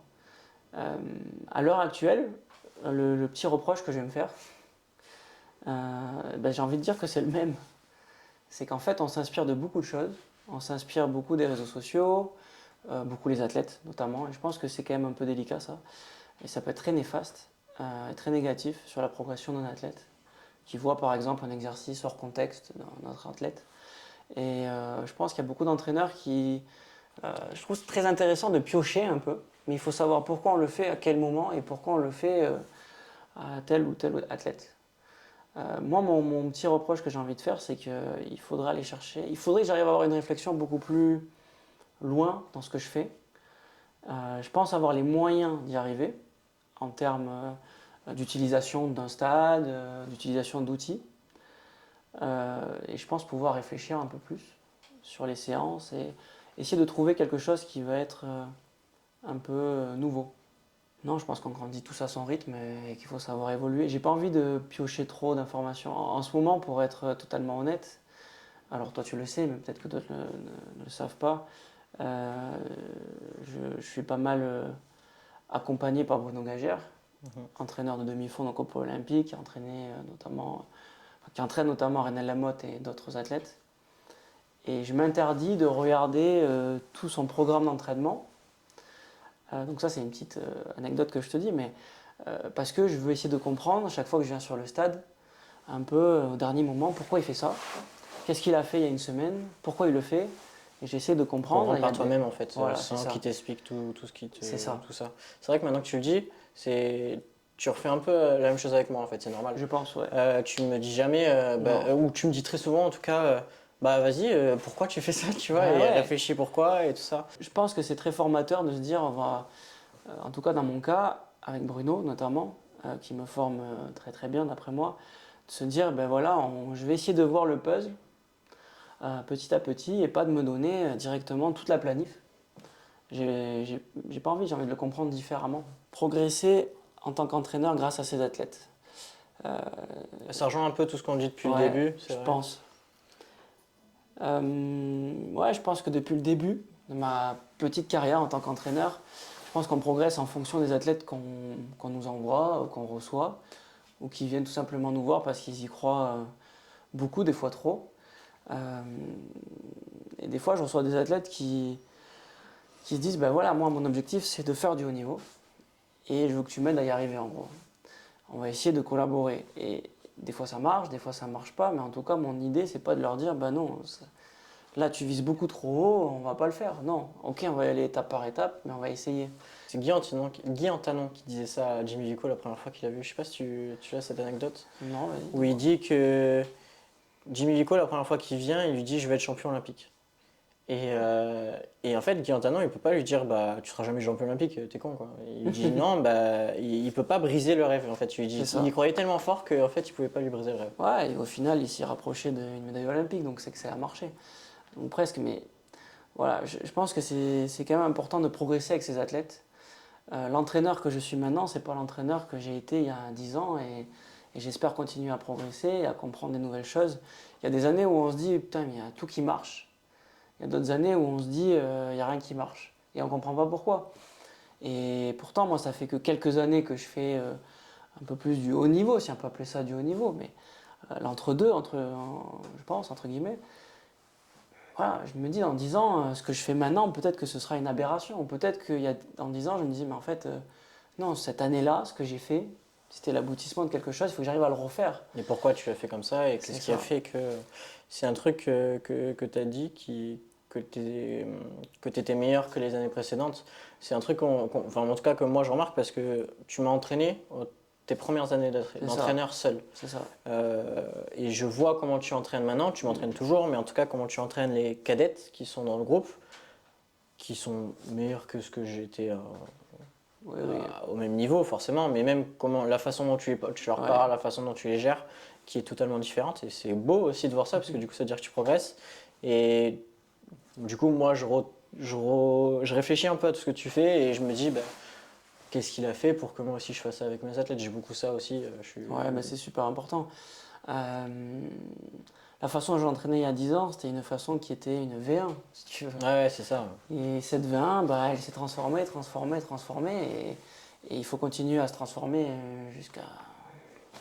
Voilà. Il n'y a pas de point. Non, il faut pas. Il faut pas. Et des fois, on se dit, mais ok, ce que je fais, c'est mieux. Et au final, les résultats ne sont pas là. Donc là, il faut savoir pourquoi. Qu'est-ce qui a pioché dans une planif? Moi, ce qui me fait kiffer, honnêtement, c'est le terrain, évidemment. C'est de voir ce qui va se passer en compète. Mais c'est tout ce qu'il y a avant, moi, ce qui me plaît. C'est de faire des recherches, c'est de créer une planification avec des tableaux, de voir, même si j'y sors de plus en plus. Et ça, c'est ce que j'étais pas il y a quelques années. Quelques années, c'était, il y a une séance, si tu la fais pas, moi, ça me faisait chier, quoi. Parce Ouais, que j'aimais je bien vois. être perfectionniste dans ce que je faisais. Et maintenant, je me dis, même une semaine avant, ou même la veille, ou même une heure avant, je me laisse quelques minutes pour réfléchir en se disant, attends, ce que je fais là, est-ce que ça vaut vraiment le coup et pourquoi je le fais à ce moment-là? Et je me suis toujours dit qu'en fait, si sur ce moment-là, je voulais remettre en question quelque chose, c'est que j'avais peut-être raison et qu'il fallait changer. Et ça, c'est ce qui est en train de se passer dans ma tête beaucoup, beaucoup plus depuis septembre qu'avant. et je pense que ça va marcher. Mais ouais, des fois on est trop bridé, on est trop dans des cases, etc. Il faut savoir sortir. Le feeling c'est super important, on le dit beaucoup chez les athlètes, surtout sur du sprint où des fois il faut arriver à se dire bon ben là je vais lâcher tout et voilà. Alors des fois il faut rester focus, technique. Mais je pense que pour un entraîneur c'est bien de se dire au dernier moment, ben, trouve-toi un exercice et là le cerveau, en tout cas moi je le vois comme ça, il va marcher beaucoup plus vite. Moi, ça m'est déjà arrivé que dans certaines séances, je change au dernier moment. Ouais, ben il n'y a pas de honte. Mais surtout en muscu. Ouais. En technique, peut-être que je trouve un exercice qui est cool et du coup, je te le vole, l'exercice. Ouais. Ou alors, je me dis, putain, il a fait ça comme ça, je voulais pas ça, mais en fait, c'est bien ce qu'il fait, tu vois. Mais c'est pas mauvais, en fait, non. parce que du coup, tu penses à ce qu'il peut faire plus tard, après. Et c'est beau aussi de se remettre en question. C'est ce que me conseillait Jocelyn, de se remettre tout le temps en question, en fait. C'est très compliqué, je pense, pour une planification. Alors, encore plus sur du 400 que j'entraîne, ou même du un peu plus long, avec du 800, mais se dire, ben, on va rester fixé à tout. Grand jour de pluie, grand jour de vent, est-ce que ça vaut le coup de faire la séance ou de décaler d'un jour? Alors, ouais, il y a des athlètes qui vont te dire, ouais, mais non, moi, entre guillemets, j'ai les coronets, j'y vais. Ouais, Franchement, bah, il faut se le dire. Bah, peut-être que là, c'est le rôle d'un entraîneur de dire attends, là, si tu dois faire ton 300 en 34 et que le lendemain, tu peux faire mieux, bah, on attend le lendemain et si tu vas y gagner. J'avais pas ce recul-là il y a quelques années, maintenant je l'ai. C'est un débat en tout cas qui rejoint un petit peu tout ce qu'on dit sur les jeunes athlètes, en tout cas, je trouve, ou sur la vie en général. Amener une régularité dans la vie des athlètes. Quand un athlète vient nous voir, en général, en tout cas moi je le vois plus parce que du coup c'est plus une démarche de découverte. Ils sont pas organisés dans leur vie. Bon, des athlètes de très haut niveau ne sont toujours pas très organisés, mais en tout cas ça leur va, je dirais. Mais là, moi j'ai beaucoup d'athlètes où en fait je leur apprends comment il faut manger, bon, à mon échelle à moi, je leur apprends quand est-ce qu'il faut dormir, à quel moment il faut. Et en plus de tout ça, de leur apprendre des choses, c'est bah, tu viens à l'entraînement à telle heure, tu fais telle chose, tu vois. Et en fait, ça leur sert aussi dans leur vie personnelle. Ouais, je pense que c'est intéressant. L'équilibre de vie est quand même la priorité, surtout pour tout jeune. Ouais, ça c'est sûr. Est-ce que toi, par exemple, dans ton groupe, est-ce que tu as des athlètes qui manquent de régularité à venir à l'entraînement? Et d'après toi, c'est ce qu'ils font qu'en compétition, ils sont un peu moins bons que ce qu'ils devraient être par rapport à leur potentiel? J'ai envie de me dire ça. Parce qu'en fait, je me dis que s'ils ne suivent pas le programme que je fais et qu'ils en font qu'à leur tête, eh ben, c'est logique, enfin c'est pas logique, mais je dirais, ou en tout cas même s'ils perfent, dans ma tête je me dis, mais ils perferaient moins que si je les entraînais normalement, Ouais. tu vois. Je pense que dans tous les cas, nous on amène un cadre, on est obligé d'en amener un, et que des fois il y en a qui poussent la limite encore plus, et qu'à un moment donné, soit tu t'arrêtes, soit tu continues, mais oui, mais moi en tout cas je le vois comme ça, le fait d'amener une régularité dans mon groupe fait que ça amène à de la performance. En compétition en tout cas. J'ai même des athlètes qui vomissaient à chaque séance, une séance de sprint sur des 20 mètres, et ils vomissaient, tu vois. Et à un moment donné, c'est pas possible, tu vois. C'est l'hygiène peut-être. Et en fait, elle me disait, mais j'ai mangé un kebab il y a 1 heure, quoi. Je dis, bah oui. Et t'as mangé quoi dans la journée? Rien. Ou alors ils sont tout blancs quand ils arrivent à l'entraînement. Ça arrive souvent, ouais. Et parce qu'ils n'ont pas eu le temps de manger au lycée, par exemple, ou parce qu'ils sont à la fac et ils n'ont pas trop de temps de manger. À Montpellier, on a cet avantage aussi d'avoir beaucoup de jeunes athlètes qui viennent pour leurs études, parce que c'est une ville très étudiante. C'est ça. Et du coup, ils n'ont pas forcément une hygiène de vie, en tout cas, qui permettent de faire un loisir aussi coûteux, je dirais. C'est vrai. Après, ouais, la nutrition, on en a parlé, mais c'est un rôle super important, même dans l'équilibre de vie au quotidien.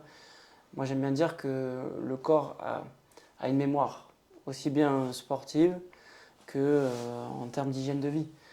On a souvent des gamines ou des gamins qui arrivent tout fins, ils mangent très mal, ils ne prennent pas un gramme. Et pour leur faire comprendre que dans 6, 7 ou 8 ou 10 ans, bah, c'est là où ça va ressortir, parce qu'à un moment donné, moi je pense que ça va ressortir. Peut-être pas dans tous les organismes, mais oui, ça dépend de la personne aussi. Là, on rame, quoi. Et c'est comme ça chez les jeunes ou chez les moins jeunes d'ailleurs? Ouais, et peu importe le sport, peu importe leur C'est ça. implication. Hmm. Je pense qu'il ne faut pas se mentir. Mais l'équilibre de vie à trouver entre la famille, le sport, les études, Les amis, les amis, les soirées, on les sait à quelle soirées, soirée c'est important. Enfin, c'est important. c'est ça. Si, pour la sociabilisation des jeunes, Ouais. c'est la logique, je dirais, des choses. Quelle est la place d'une ou d'un athlète pour faire du haut niveau? Je pense que c'est quand même à eux de. Enfin, c'est eux qui courent, quoi. Hmm. Nous, on est là pour donner un cadre et une direction. Mais que ce soit d'ailleurs dans l'athlétisme ou pas. Hein. Exact. La musculation dans l'entraînement. Ouf. Très technique comme sujet. Je sais que tu as un avis très particulier, c'est pour ça que je C'est suis ça. mis là-dedans aussi. Sur la musculation, déjà, est-ce que c'est primordial? Et surtout, qu'est-ce que tu amènerais? Et si tu as un exercice aussi que tu kiffes faire, Ouais. faire. Alors pour être totalement honnête, j'ai pas fait beaucoup évoluer ma méthode en musculation depuis, allez, on va dire 7-8 ans. Tu juges qu'elle est bonne ou c'est juste que... J'espère. En tout cas, les performances prouvent que ça marche. Ouais, je pense que. Alors c'est peut-être différent de ce qu'on peut voir, ce que d'autres entraîneurs proposent. Mais comme je disais tout à l'heure, chacun a sa méthode, il faut la respecter. À ce jour, pour les athlètes, alors hormis cadettes, hein, même les juniors, pour des coureurs de 100, 200, on est sur 2 muscu semaine. J'ai très souvent fait une séance par semaine et beaucoup de renforcement musculaire, prépa physique autour de cette séance de muscu, un peu au quotidien, avant ou après des séances de vitesse. J'aime bien l'équilibre que j'ai trouvé là depuis un peu plus d'1 an avec 2 muscu semaine. Donc les séances, c'est généralement le mercredi et le samedi, ce qui permet qu'en compétition, s'il y a des compétitions le samedi ou le dimanche, on fasse qu'une séance de muscu semaine, ce qui me paraît être le bon compromis. La semaine type en musculation, c'est des exercices un peu plus de force le mercredi et des exercices un peu plus, on va dire, techniques et spécifiques le samedi. Ça, c'est un peu ce qu'on fait en hiver. Ça change un peu en fonction de la planification et des compétitions. Moi, ma méthode, elle est assez simple. Pas d'haltérophilie. Évidemment pas que je sois contre l'haltérophilie, mais c'est que j'estime qu'avec une séance de muscu semaine, voire 2, je ne vois pas l'intérêt de faire de l'haltérophilie. Ça va faire des débats là, tu sais. Ouais, je pense. Et j'aime bien. L'idée, c'est aussi De débattre, d'échanger là-dessus. Et je sûr. pense pas avoir forcément raison. Mais pour le moment, de ce que je vois, j'ai l'impression que c'est ce qui convient en tout cas à mon groupe d'entraînement. L'haltérophilie, c'est évidemment des super exercices. Des exercices, on va dire, allez, de base, mais très. Pas complémentaires, mais on travaille tout. Et ça, c'est super intéressant, mais pour moi, ça enlève pas mal de nerveux. La raison principale, et peut-être que moi j'ai tort là-dessus, c'est que dans une semaine en tout cas, pour un athlète que j'ai dans le groupe, il va faire ses études toute la journée, donc il révise, il travaille, il a le cerveau qui fuse. Il vient directement à l'entraînement à 16h, 17h ou 18h30, des fois dans le froid. Nerveusement, c'est pas facile de tenir une journée entière. Il arrive à l'entraînement, je lui demande de faire des exercices qui sont très nerveux. Ça, c'est un peu ce que moi j'aime faire à l'entraînement, avec beaucoup d'exercices qu'il faut réfléchir, beaucoup de techniques. Je leur en demande beaucoup, je suis très exigeant.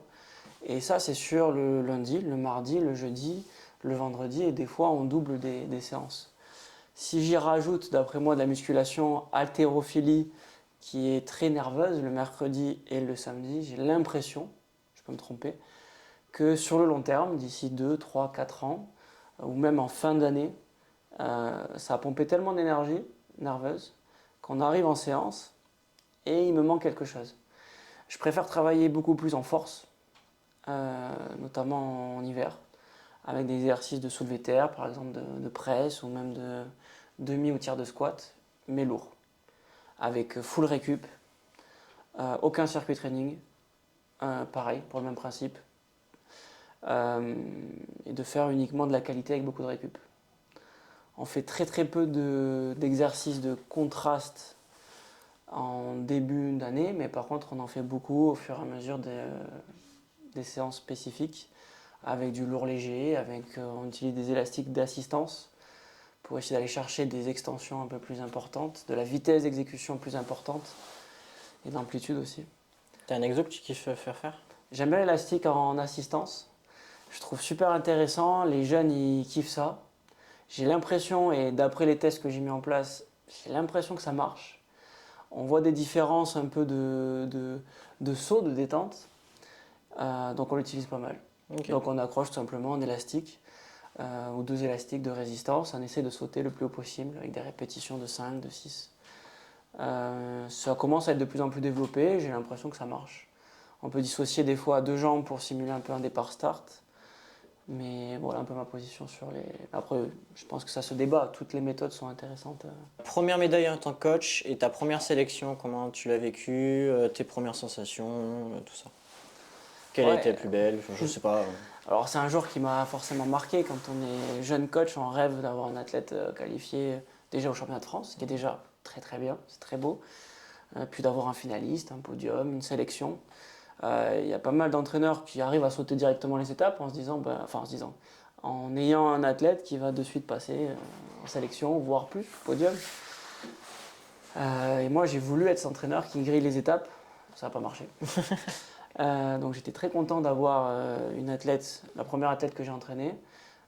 C'était une fille qui faisait du saut en longueur, directement qualifiée au championnat de France. J'étais le plus content des entraîneurs. Après, il y a eu une finaliste, un podium, une podium. Tu te souviens de ta première médaille ou pas, qui c'était? Ben non.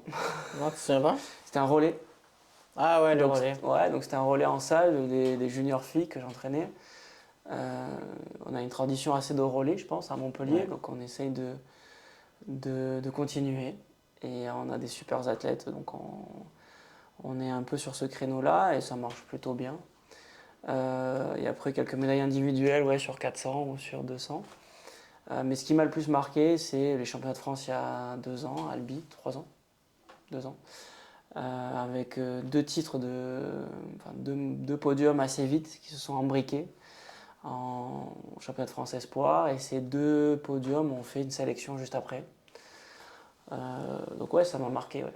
C'est quelque chose qui marque un peu dans la carrière d'un athlète, d'un entraîneur et d'un athlète. Et cette collaboration sur le long terme, ce qui a été le cas pour un des 2 athlètes, c'est une beau. sensation, c'est une sensation c'est quand sympa. même de fou. Et moi, mon idée en tout cas, c'est d'avoir, alors c'est peut-être un peu compliqué, mais d'avoir un athlète par discipline qualifié en équipe de France. Ce serait beau quand même. Hein. Voilà, peut-être pas sur toutes les épreuves, mais sur les épreuves de vitesse et de demi-fond, c'est ce que je cherche à faire. Ok. Des sélections dans des relais qu'il y a eu aussi en individuel. C'est ça. C'est pas mal. C'est pas mal. C'est beau quand même. Ouais. Peu importe la discipline, peu importe le championnat d'ailleurs que tu disputes, c'est une sélection et on crache pas dessus. T'en as eu 3? C'est ça. 4 sélections? Fait que t'as eu 3 personnes qui sont sélectionnées, mais 4 personnes qui ont fait 4 sélections. 4 sélections pour 3 athlètes, ouais. C'est beau, hein, félicitations. Parce que moi, c'est un peu le rêve que j'aimerais toucher aussi. Enfin, c'est pas c'est un objectif, c'est pas le rêve ultime, mais c'est un objectif d'avoir des athlètes finalistes. Parce que j'ai eu une athlète au championnat de France qui a fait médaille aussi au relais l'année d'avant. Et des sélections, ce serait pas mal. En fait, c'est un peu contradictoire avec tout ce qu'on dit depuis le début. Parce que c'est vrai. En fait, on essaye de se dire, on est dans l'éducation, on est un peu tout ça. Mais je pense que ça passe aussi par la performance. Alors après, nous, on veut faire aussi de la performance. C'est ça. Donc en fait, il y a des athlètes qui arrivent, et ça c'est très frustrant pour certains entraîneurs. Un don, une qualité incroyable, finalement ils n'accrochent pas avec ce qu'on leur propose. Et là, des fois, on se dit, bon, on a peut-être loupé un truc. Est-ce que c'était pas assez de l'animation Est-ce qu'ils sont pas assez éclatés, quoi. Et ouais, non, ça c'est un peu dur, c'est frustrant. Tu parlais d'un championnat qui t'avait marqué. Ouais. Moi, je te parle d'un championnat qui m'a marqué. Ouais. Pas en tant que médaille. Si, il y a eu une médaille au bout. Jordan, je sais qu'il va kiffer qu'on parle de lui. C'était à Lyon. Je crois que c'est les nationaux. Quand il fait 2e ou 3e, je sais plus. Deuxième. Je crois qu'il fait 2e.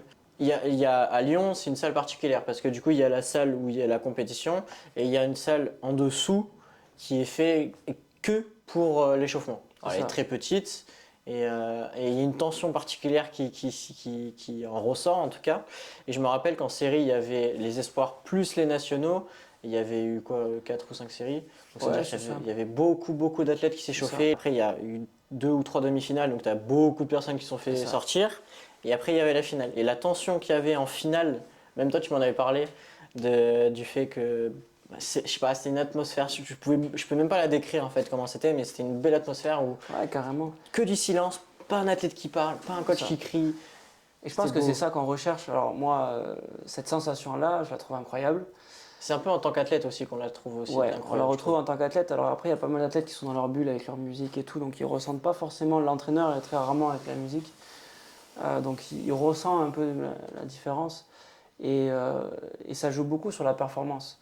Moi, ma première finale en tant qu'entraîneur au championnat de France, c'était à Liévin, en salle, et j'ai retrouvé exactement ça, fin de programme. Je crois le premier jour, sur 60 mètres, il reste 8 filles avec 8 coachs. C'est beau. Hein. Et ça, cette sensation-là, même si c'était chez des jeunes, ben moi, elle m'a marqué. Et j'ai retrouvé ça au championnat de France, même nationaux, élite, espoir, etc. Parce qu'il faut gérer aussi le stress en tant que coach C'est ça. pour pas que l'athlète il soit stressé aussi, quoi.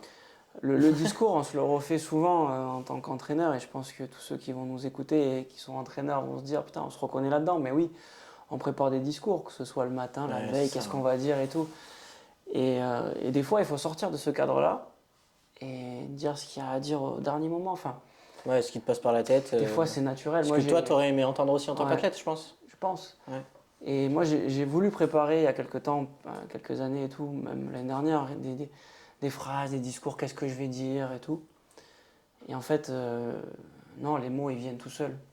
Ils viennent tout seuls et il faut pas trop chercher, quoi. Alors, effectivement, il y a des cas, alors je sais que ça se fait pas mal en équipe de France, où c'est pas forcément l'entraîneur qui suit l'athlète, tu sais. Donc moi, je me permettrai pas de dire, parce que j'ai jamais vécu ça. Mais ça doit pas être facile quand même. Ça doit pas être facile et je me mets à la place de l'athlète qui n'a pas forcément les conseils au dernier moment de son entraîneur.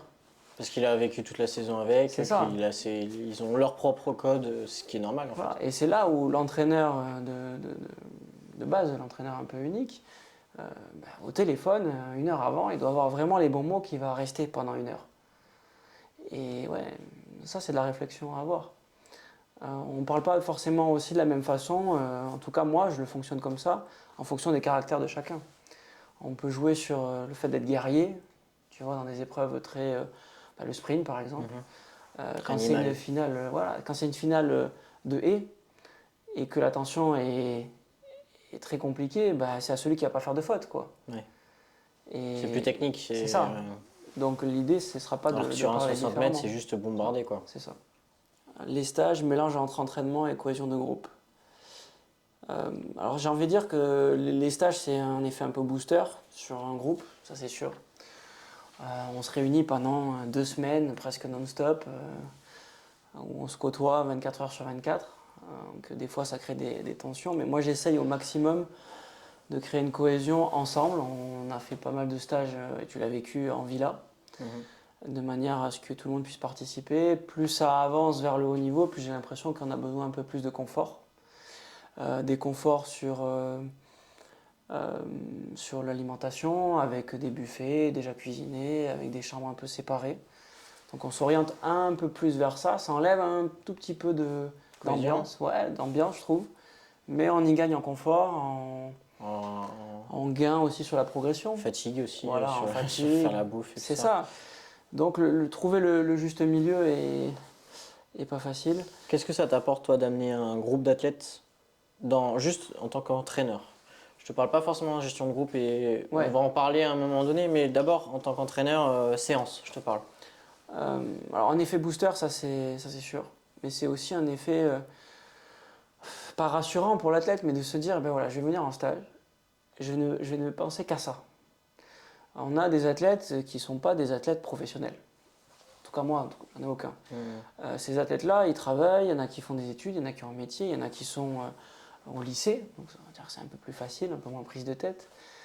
Là, ils arrivent en stage, on va s'entraîner 2 fois par jour. Ils n'ont rien à passer à part juste, je vais venir, je vais comprendre des choses à l'entraînement et je vais essayer de progresser. Et ça change tout. Là, en stage, on est tous un peu plus apaisés et un peu plus... Un côté vacances, un peu colonie de vacances, c'est cool. Et c'est cet équilibre-là qui fait qu'on va progresser. En sortant de stage, si on a fait des meilleurs chronos, si on a compris certaines choses techniquement, si on s'est entraîné plus que d'habitude, je pense qu'on a gagné pas mal. Par contre, sur la cohésion de groupe, moi je pense que ça se travaille au quotidien. Ouais. Ça change pas un stage. Pas forcément. Moi j'ai la chance d'avoir un Ça super renforce groupe. peut-être? Ouais, je pense que ça renforce par contre. Ça crée plus d'affinité, plus de questions, plus de réponses aussi. C'est plus de l'échange, on va dire, ce qu'on n'a pas le temps de faire au quotidien. Moi j'ai la chance d'avoir un super groupe qui s'entend tous très très bien. C'est la clé quoi. Ouais. Moi, j'ai eu la chance aussi de partir en stage ces 2 dernières années. Je sais que la gestion d'un stage n'est pas facile en tant qu'entraîneur, que ce soit déjà pour les séances, pour tout ce qui est à côté, tous les déplacements, parce que Ça. nous, on partait, en tout cas quand j'étais avec toi, on partait en Espagne. Donc c'est aussi à prévoir si c'est mineur, c'est un truc comme ça. Enfin, il y a tout ça qui est à prévoir. Je sais que c'est assez fatigant. Et quand on ressort d'un stage en tant qu'entraîneur, on a pris les vacances, mais aussi on n'a pas. C'était encore plus fatigant que. Ah, c'est du 24-24 presque. Ouais, Ouais. c'est ça. Et moi aussi, j'en profite, tu vois, ce que tu faisais un peu au début, que je trouvais très bien, faire passer des messages. Ouais, carrément. Alors, pareil que toi, moi, je suis d'accord sur le point où tu parles de la cohésion de groupe. Je pense que ça renforce un collectif qui est déjà bien mené, je dirais. C'est un peu con comme phrase, mais c'est basique et c'est vrai. Mais plus dans leur faire comprendre que bah, du coup, on va se coucher tôt. Parce que du coup, on dort dans la même villa. C'est ça. On mange bien, qui pourraient prendre les exemples des repas qu'on fait, en sachant que en stage, tu manges un peu plus parce que du coup, tu fais 2 séances semaine. Enfin, voilà. Mais tu peux leur expliquer ça, tu peux leur expliquer aussi des expériences d'athlètes qui sont un peu plus vieux aux jeunes. Je sais qu'il y avait eu Jordan qui avait fait Un partage, ouais. un partage. C'est plus facile en tout cas, je dirais, en stage, parce que comme on est tous ensemble, on rigole bien et tout ça, c'est plus simple. Ouais, je pense aussi. C'est un stage, c'est quand même booster. Nous, on n'en fait qu'un seul en avril. Je sais que certains groupes en font un peu plus l'hiver, mais c'est plus compliqué l'hiver à réunir tout le monde. Avec les vacances, les fêtes. Gestion de groupe. La gestion d'un groupe, c'est la gestion humaine. Ça ne s'apprend pas forcément sur des papiers, sur des études. Ça se fait vraiment sur le terrain. Ouais, ça c'est l'apprentissage Ah ouais, de la gestion du groupe, c'est aussi installer des règles, tes règles, je pense.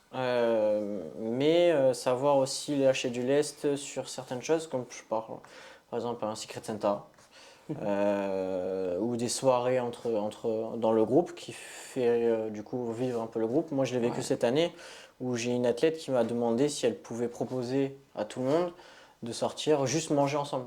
Et moi, j'ai pas pu y aller parce que j'ai des raisons où je pouvais pas y aller. Et dès le lendemain à l'entraînement, j'ai vu qu'ils étaient tous ensemble. Ouais, je pense Et j'ai vu que ça a eu un déclic direct en fait dans leur tête et dans le groupe en fait, ça les a fait se motiver entre eux. Je pense que la compétition aussi joue beaucoup. Moi, je pense que la gestion d'un groupe, elle est prioritaire même dans la réalisation de performances parce que si on enlève le côté concurrence, athlète-athlète qu'il peut avoir dans un groupe, Ce qui est normal. Ce qui est normal, mais qui est très souvent malsain. C'est très rarement on se tire la bourre ensemble pour aller performer d'autres athlètes plus haut. C'est très rare, mais quand ça arrive, ce qui est le cas à l'heure actuelle, moi dans mon groupe cette année, c'est là où on arrive à avoir des belles performances. Quand on voit en compétition que tous les autres encouragent, ça se voit beaucoup en demi-fond, en cross, c'est une super ambiance entre les athlètes parce qu'il y a un respect aussi d'avoir fini une course qui est très dure et de se dire ok, on a chié ensemble. Bah là, tu as été meilleur ce jour-là. Très bien. C'est un truc qui m'a marqué. Moi, je viens du foot à la base. Et la première compétition que je fais, je me rappelle, je finis mon 100 mètres ou mon 60 mètres et je pars. Il y a tout le monde qui se félicite. Je passe pour un con. Parce que je savais pas qu'on faisait ça en fait. Mais c'est une ambiance qui est particulière aussi. Ouais, non, ça c'est cool. Ça c'est carrément cool. Il faut que ce soit un apprentissage. Un conseil qui est donné dès les petits, dès les jeunes, tu vois. Ah ouais. Ça c'est bien. Mais non, la gestion, c'est pas facile. Je pense que ça a été ma pas plus grande peur, mais ouais, on n'est pas loin de ça. Depuis des années, une explosion d'un groupe, pour reconstruire après, c'est dur. Et je pense avoir arrivé à trouver un équilibre entre les jeunes, les plus jeunes qui sont au lycée, les plus âgés qui travaillent, et essayer de les mettre ensemble, de rigoler ensemble, de les faire s'entraider. Ça a mis du temps, mais l'équilibre, il est là. Et l'équilibre, il est très très fragile. Et c'est pour ça que je comprends beaucoup d'entraîneurs, et ça a été aussi mon cas, de se dire on a des demandes d'athlètes qu'on va refuser parce que je pense que cet équilibre-là dans le groupe peut être perdu si on accepte un athlète qui ne va pas rentrer dans le moule, quoi. Et peu importe le niveau, c'est pas la priorité. Alors à très haut niveau, avec des entraîneurs qui sont rémunérés différemment comme mon contrat, peut-être qu'ils n'ont pas le choix. Oui, voilà, ils n'ont pas le choix. Je ne sais pas, mais en tout cas, moi, si j'ai le choix, je dis à un athlète non parce que ça ne va pas aller avec le groupe. Et il y a quelque chose que je fais, tu le sais, c'est que j'essaie de demander au maximum aux athlètes déjà dans le groupe s'ils sont prêts à intégrer un nouveau. Aux anciens surtout, qui Voilà. amènent déjà quelque chose aux plus jeunes. Et je pense que cet équilibre-là, il est très fragile. Et il suffit d'avoir un athlète qui est un peu plus individualiste, si tu veux. Et si l'entraîneur, et moi l'erreur que j'ai fait déjà déjà fait il y a quelques années, en disant je vais favoriser vraiment cet athlète, on perd un peu cette cohésion de groupe et ça marche pas. Ça, c'est un truc que je t'ai jamais reproché, mais en tout cas que j'avais remarqué quand on en a souvent discuté. Ouais. Le fait de pas prioriser, mais d'avoir, je dirais pas un chouchou non plus, je sais pas comment le définir. Chouchou, j'aurais dit non, mais prioriser un athlète en se disant on va y mettre un peu plus d'énergie. Ouais. Au final, on se rend compte que c'est pas que ça ne va pas marcher, mais c'est que le groupe est plus porteur qu'autre chose. Que l'entraîneur. Alors des fois, ça ne veut pas dire qu'on ne fait pas des séances individuelles, en séances spécifiques, etc. On peut très bien prendre un athlète en disant là, tu as besoin de travailler tout seul. Bien sûr. Il n'y a pas de souci, on peut avoir des discussions, des entretiens individuels. Quand il y a des athlètes qui sont un peu plus dans le questionnement, etc., ok, on va prioriser ça. Mais porter plus d'attention qu'aux autres athlètes. En tout cas, c'est un truc que moi j'ai appris, tu vois, sans que tu me le dises vraiment, que tu faisais, pas qui me plaisait pas, mais en tout cas que je sais pas, je pourrais pas pense que c'était l'expliquer. pas la bonne solution. Après, voilà, c'est comme ça. Bon, je veux dire, on progresse tous. voilà, c'est ça. Et moi, c'est un truc en tout cas que j'évite. J'espère que mes athlètes me le reprocheront pas. Mais en tout cas, j'ai trouvé l'équilibre comme toi dès le début. Il faut. C'est l'avantage aussi d'avoir été athlète, je pense, d'avoir eu l'expérience pour toi, enfin à travers toi plutôt, je dirais. Et mais j'ai vu que toi en même temps. Tu vois. Je peux pas dire que dans l'autre groupe c'était mieux ou quoi, parce que j'ai vu que bien sûr. ça, quoi.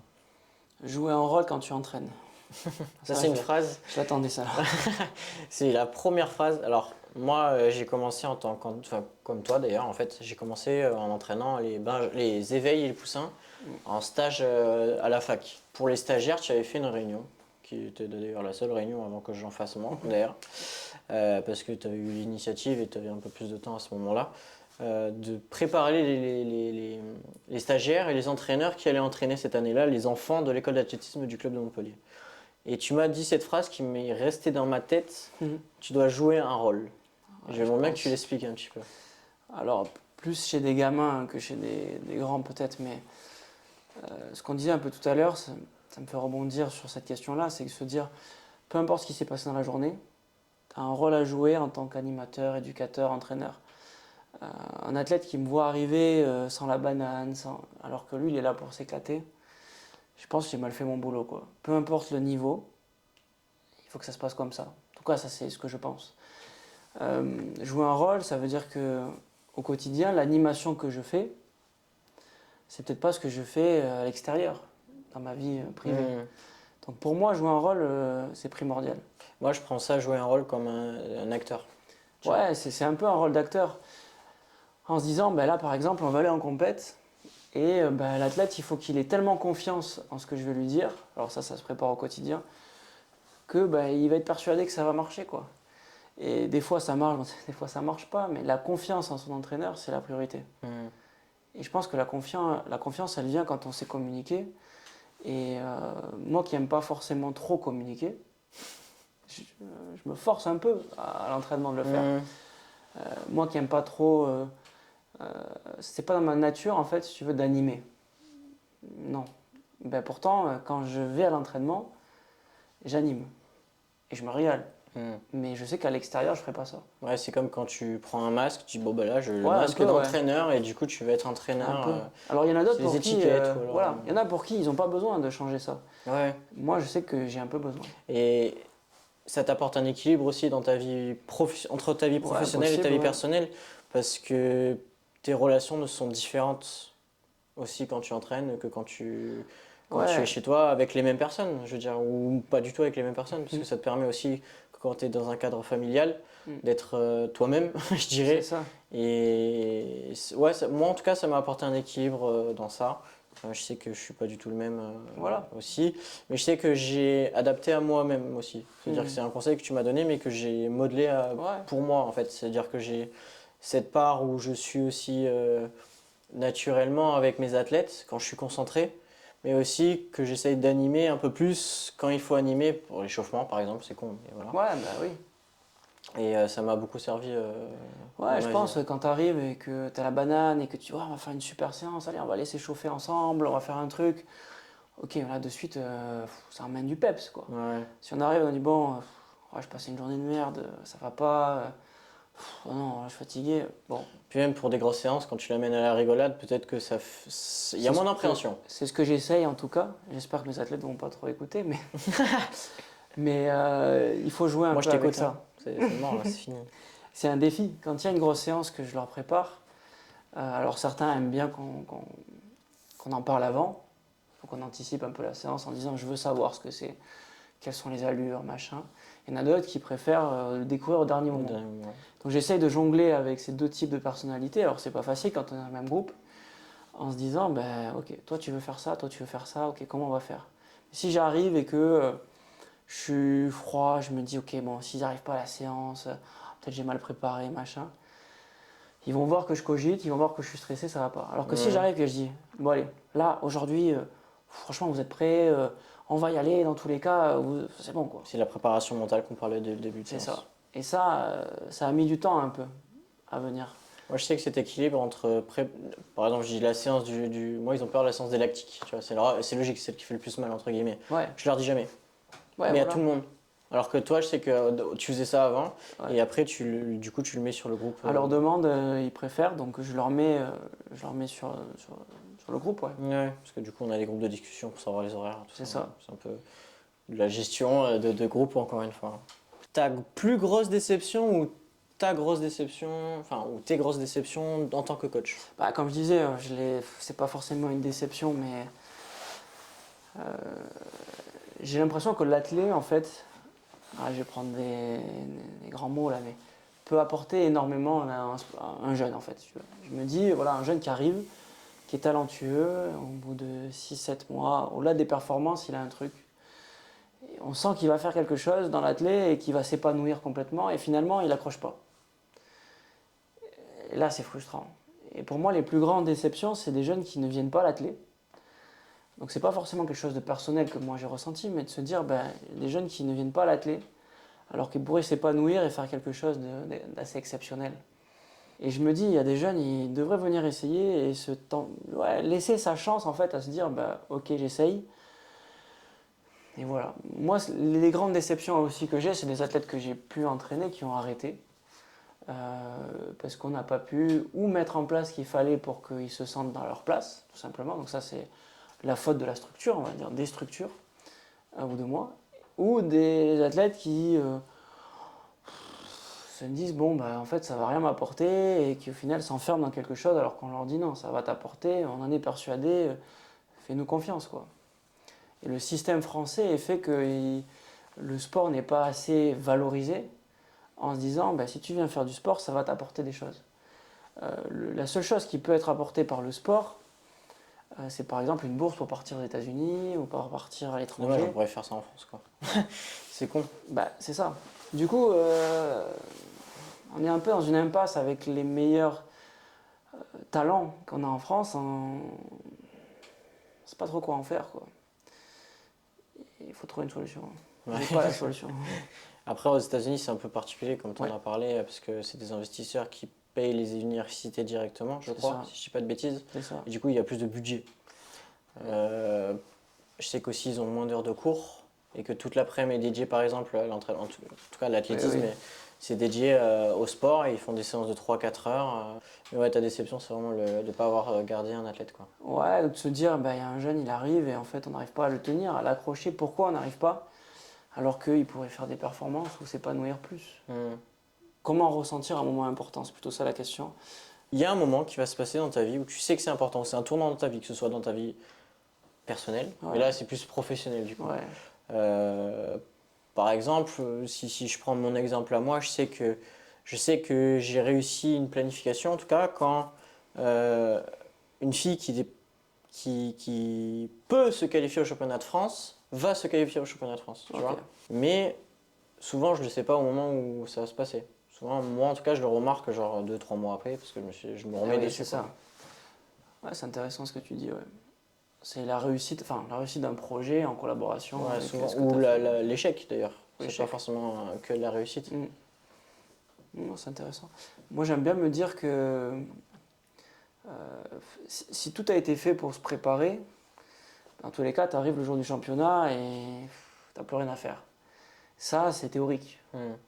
Le jour du championnat, finale des championnats de France, tu as un petit truc, quoi. Tu as une émulation. Alors, je ne l'ai pas vécu en grand championnat et j'espère un jour. Mais en championnat de France, tu as toujours un petit truc de se dire, ok, si cet athlète-là, il fait troisième, il part aux Europes, quoi, Ouais. par exemple. Chez les jeunes, moi c'était mon cas des jeunes, hein, pas des seniors. Mais ok, bah là on se dit, ok, qu'est-ce que j'ai fait pour que ça marche? Est-ce que j'ai pas loupé un truc? Après, les billes, elles sont dans la main des. Enfin, Oui, c'est nous, on prépare tout ce que on se fait passe tout ce bien. qu'on Et peut, mais après, c'est l'athlète qui a c'est ça. l'avenir entre ses mains, entre guillemets. Moi, Quoi. ce que je trouve, le tournant qui est important dans une saison, c'est quand je suis persuadé, pourtant c'est dur d'être persuadé de quelque chose, là que j'ai trouvé ou un exercice ou un nouveau truc qui fait que, ok, là maintenant ça s'est enclenché, j'en suis sûr, quoi. Ça arrive 2 fois dans l'année, c'est tout. C'est super rare. Voilà. Et quand Moi, ça arrive, moi, tu vois, c'est intéressant ce que tu me dis parce que là, le week-end dernier, il y a une compétition à Bonpass, qui est une salle à côté de Perpignan, tout simplement. Et en tout cas, moi, je leur ai dit tous, je leur ai dit voilà, on fait cette compétition n'est pas importante pour tout le monde. Elle est là juste pour qu'on continue à se préparer, que vous aviez l'ambiance de compétition pour qu'au mois de janvier, en tout cas pour cette saison 2023-2024, on perf. Et en fait, ils n'étaient pas prêts à ces compétitions. Ils avaient fait 5 entraînements semaine, comme d'habitude, et ils avaient compétition le dimanche. Ils ont tous performé. Et j'ai remarqué que techniquement, en tout cas, comme l'exercice que je préférais moi, techniquement, bah, ils étaient bons en fait. Et je me suis ouais, dit, là, j'ai réussi quelque chose. ouais, Mais c'est une consécration à la compétition et tout. Et puis, l'œil que tu parlais aussi tout à l'heure, je l'ai remarqué qu'il s'est peaufiné et j'ai été meilleur aussi, en tout cas à la compétition sur tes conseils, ok. de bon passe. Verassi, j'avais pas trop vu, enfin la compétition qu'il y a eu, c'était un mois avant, je dirais. Mhm. Les départementaux à Montpellier. Je l'avais moins vu que là à Bonpass où j'avais un peu plus de recul sur la chose, un peu plus d'œil, je dirais, un peu plus de fraîcheur aussi. Et surtout un peu plus de technique parce que j'ai eu plus de temps de travailler avec les athlètes.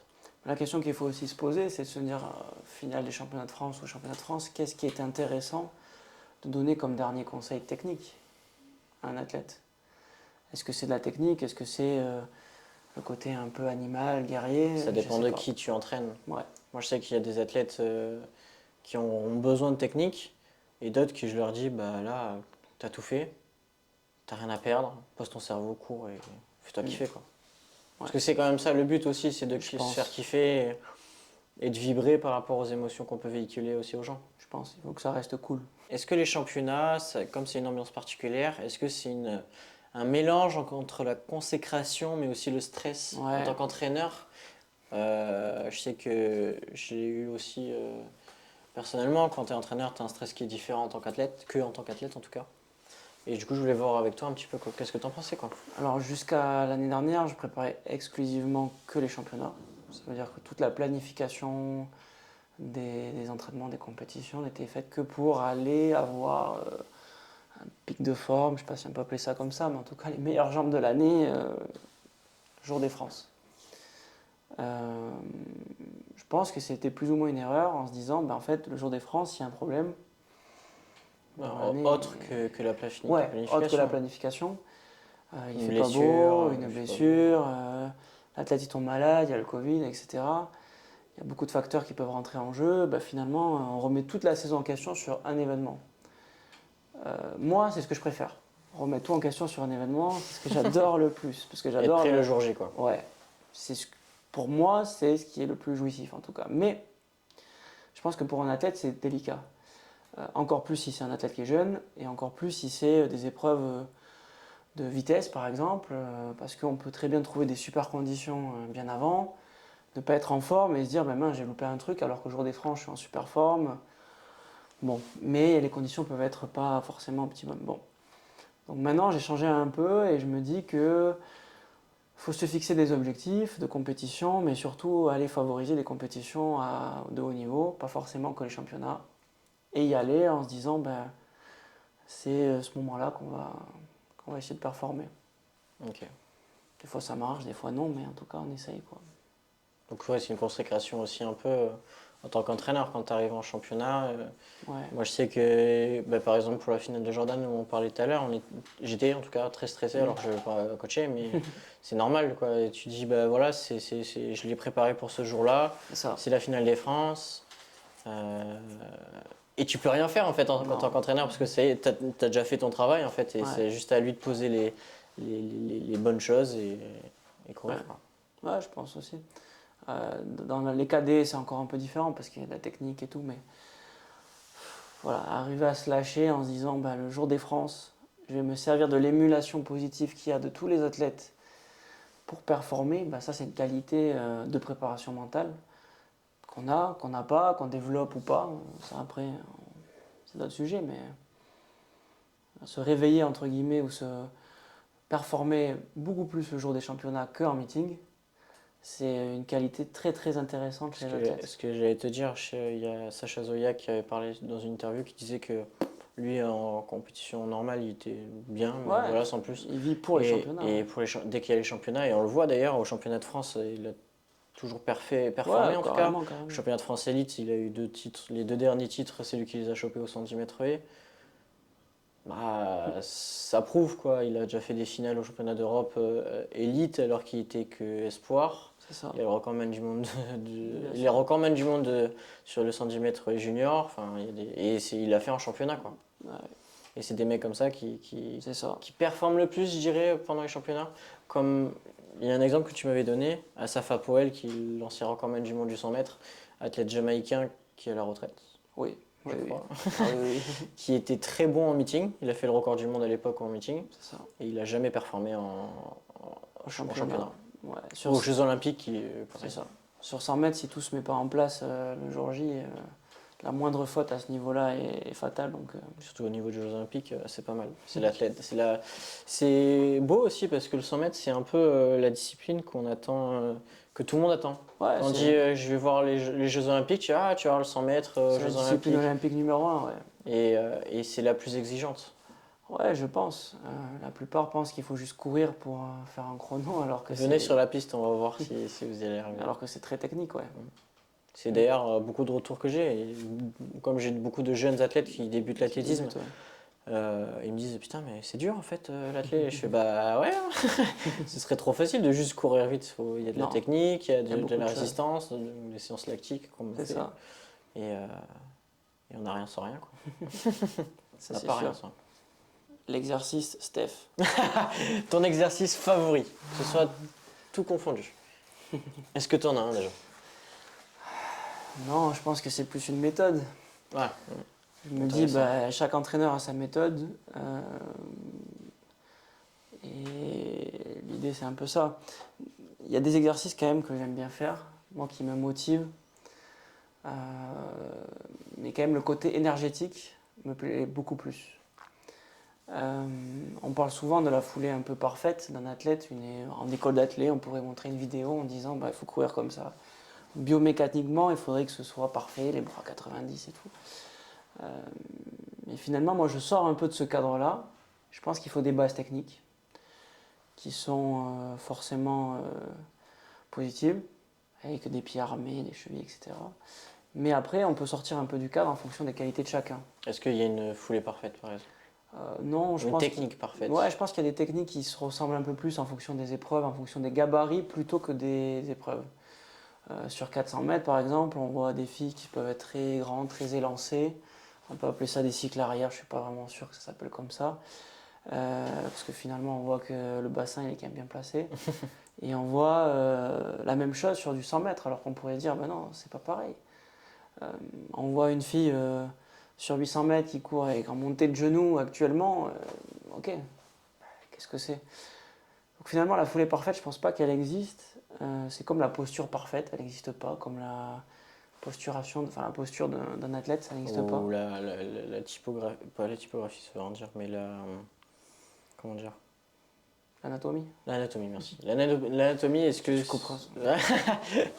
Non, mais est-ce que l'anatomie, il y a une anatomie pour tout le monde? Je pense pas, honnêtement. C'est Usain Bolt qui, au début, faisait du 200-400 parce que ses entraîneurs qui disaient que il était trop grand pour faire du 100 mètres. C'est Et ça. au final... Et qu'il y avait risque de blessure, avec une scoliose, avec machin. Bon, finalement, on s'en sort toujours. Mais l'exercice, non, j'ai pas forcément d'exercice phare. C'est plus une méthode, ouais, je pense. L'idée, c'est de se dire, en tout cas, on essaie de faire un peu un entonnoir entre l'hiver et l'été. J'aime bien cette idée-là. Par exemple, pour un athlète qui va préparer uniquement du 200, qui est spécialiste 200, faire un peu des séances type 4. Alors, on est un peu éloigné de ça, mais un peu de séances type 4, du sprint très court aussi l'hiver, et après, petit à petit, ça se resserre. Est-ce que tu as un conseil à donner, soit, bon, toi en tant que jeune coach, on l'a déjà demandé, mais à un jeune coach qui voudrait débuter ou qui a déjà débuté? Prioriser la gestion humaine. La gestion de groupe, qu'on parlait tout à l'heure. Je pense que c'est la clé. Créer un groupe avec de l'émulation en respectant les distances entre athlètes et entraîneurs pour pas qu'il y ait de soucis. On le voit dans les journaux, dans les médias, les entraîneurs sont beaucoup trop proches de leurs athlètes et les parents aussi comprennent pas forcément que des fois il faut reculer. Souvent la tête dans le guidon. Donc moi je donnerais un petit conseil, pourtant je suis jeune coach, mais de dire gérer un groupe. Ouais, gérer un groupe avec du recul en se disant l'athlète ça doit rester cool. Et on amène tout ce petit groupe-là vers de la performance si votre objectif c'est de faire de la performance, ce qui n'est pas le cas de tout le monde. Et c'est pas négatif du tout. Moi, le seul conseil, enfin, l'un des seuls conseils que tu m'avais donné à l'époque, c'était de jouer un rôle, mais aussi de me faire kiffer, quoi. Ouais, mais je pense. Parce que si on se fait pas kiffer, de toute façon, je pense que déjà, si je me faisais pas kiffer en tant qu'entraîneur, je n'aurais pas créé tout ce que j'ai créé maintenant avec mes athlètes, avec l'entente qu'ils ont, l'émulation que ça a donné aussi à mes athlètes. Je reprends l'exemple du footballeur américain qui voulait pas faire de compétition et qui a performé le week-end dernier. Et c'est beau parce que du coup, en plus, lui, il a l'importance sur les réseaux. Il peut continuer il peut donner aussi envie à des athlètes, à des gens de devenir athlètes. Ouais, c'est clair. Faut venir essayer. Ouais. La recherche de la foulée parfaite. Bon, on en a parlé parlé un petit peu. On en a parlé, mais après, la fluidité c'est le plus important et ça dépend un peu. Et en plus, ça n'a pas de. Enfin, ça va changer en fonction des athlètes, quoi. Ouais. C'est une petite fille, elle va pas courir pareil d'un grand gars qui n'a pas les mêmes qualités de pied ou qui a les mêmes qualités de tirement, j'en sais rien. Et je pense que vouloir trop changer les choses, ça peut desservir un peu. Il y a des athlètes qui arrivent, qui courent naturellement pas bien. Et de vouloir trop les changer, on se rend compte que finalement, ça marche pas. Un athlète, il arrive, il va déjà vite, il comprend pas mal de choses, tu veux lui faire changer sa technique, et au final, il régresse. Tu te poses la question, mais pourquoi? Et tu veux en rajouter, tu te dis, ouais, mais ça veut dire qu'il n'est pas assez technique encore. Ben non, peut-être qu'en fait, sa technique à lui, c'était sa technique de base. Et il y a pas mal d'athlètes qui sont dans ce cadre-là, je pense. La planification parfaite, oula, alors c'est un gros point. C'est un point, personnellement, en formation, on nous apprend un petit peu comment planifier, mais pas comment planifier, comment organiser ses journées, tout ça. Et je sais que c'est le point le plus compliqué qu'il y a eu à faire pour moi, parce que comme je voulais faire de la performance en tant qu'entraîneur, c'est ultra important. Je pense qu'on peut pas dire le contraire. Ouais. Je pense que personne ne pourra dire le contraire. Une planification intelligente pour un moment donné, un événement ou un championnat, comme on parlait tout à l'heure, c'est très compliqué, quoi. Il y a des entraîneurs, ils s'en sortent très bien, ils font de la performance en ne pensant pas à ce qu'ils vont faire, même en arrivant sur le stade. Et ça peut marcher. Ça dépend des athlètes, ça dépend aussi de l'infrastructure, la récupération, beaucoup de choses. Bon. Moi, cette méthode-là ne me plaît pas. Donc je me suis dit, bon, bah, je veux faire de la planification, j'ai étudié un peu, j'ai vu des livres, il y a des entraîneurs qui m'ont donné des coups de main pour créer des tableaux. Et en fait, je me suis dit, mais en fait, tout ça, ça ne me ressemble pas parce que ce n'est pas forcément ce que j'ai envie de faire. Moi, j'ai envie de créer ma propre planif en disant, mais qu'est-ce qui marche pas. Donc on m'a parlé de surcompensation, on m'a parlé de pic de forme, de pic de carrière. Et je me suis dit, bon, je vais essayer de zapper tous ces mots-clés et je vais essayer de les créer moi-même. Et j'avais 18 ou 19 ans, j'ai créé un gros tableau, là, Excel. Et je me suis dit, bon voilà, j'ai une athlète, parce que j'avais une athlète qui s'entraînait un peu plus à haut niveau. Et je me suis dit, je veux l'amener où? Bon, ça a été ma cobaye. Ça a été la V1 de ma méthode. Ça n'a pas forcément bien marché, elle s'est pétée 3 fois dans l'année. Bon. Mais je me suis dit, ok, si elle se blesse, c'est pourquoi? C'est parce qu'il n'y a pas de planif. Parce que s'il n'y a pas de planif, eh ben, on fait tout le temps la même chose, donc il faut qu'on arrive à avoir du recul. Je suis parti de la compétition que je voulais, les championnats de France, et je me suis dit, bon, pour qu'elle soit en forme là, qu'est-ce qu'il faut que je fasse un mois avant? Un mois avant, pour qu'elle soit en forme, il faut que je fasse quoi? Et après, j'ai mis les meetings, les machins. Et petit à petit, on construit un tableau comme ça. Et je pense qu'il n'y a pas de planification parfaite, parce qu'en fait, il y a beaucoup trop de facteurs qu'on ne maîtrise pas. Une blessure, on peut essayer de diminuer les chances, la probabilité que ça arrive à 99%, mais il restera toujours un peu. Donc la planification, comme on disait tout à l'heure au tout début, je pense qu'elle n'existe pas, parfaite. Et c'est à nous de se dire, ok, j'ai une trame, et autour de cette trame-là, je vais jongler avec l'état de forme, les études, la fatigue, les vacances, la famille et la progression. Par exemple, on fait un test à 150 mètres, pour donner un ordre d'idée, un chrono, je sais pas moi, 17 secondes. Et on tourne autour de ce 17 secondes pendant 4 semaines. Finalement, l'athlète, on voit qu'au fur et à mesure, il régresse, on ne sait pas pourquoi. Si on continue à le faire travailler autour de 17 secondes, sur entraînement, on n'est pas dans le bon truc. Donc il ne faut pas rester borné sur sa planification, je pense. Mais après, c'est aussi le fait de jongler aussi avec tous les exercices, je dirais. C'est ça. Avec tous les points clés, en tout cas, qu'il faut travailler. Tout ce qui est le temps de réaction, les départs en starting block, les lactiques, les muscules, les chariots, la technique, et l'aérobie, enfin tout ça, quoi.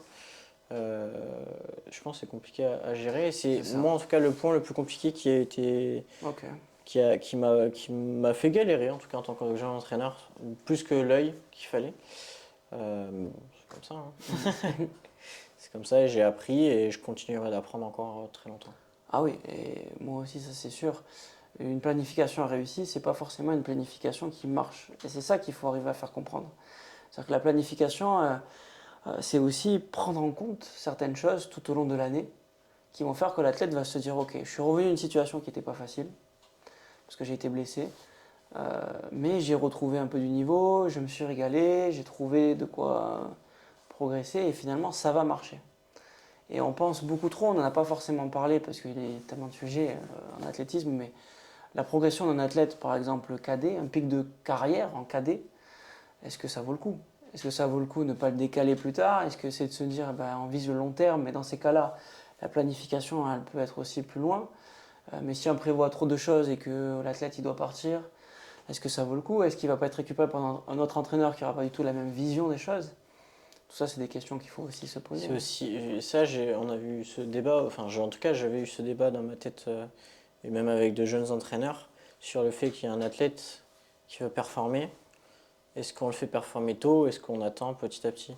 Et je pense que c'est plus en fonction de sa vie à lui qu'il veut mener. S'il veut faire un médecin, je pense que ce sera beaucoup plus compliqué avec les études que quelqu'un qui veut être entraîneur, par exemple, qui va avoir un peu plus de temps.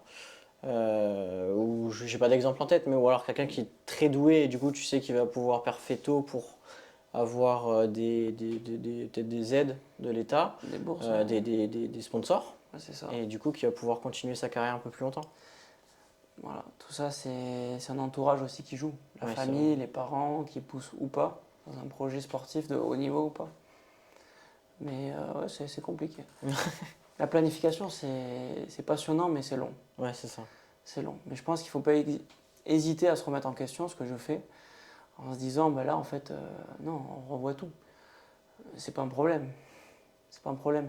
Moi, j'aime bien dire que si sur le moment, j'ai pensé qu'il fallait faire ça, ça veut dire que j'ai peut-être la bonne raison.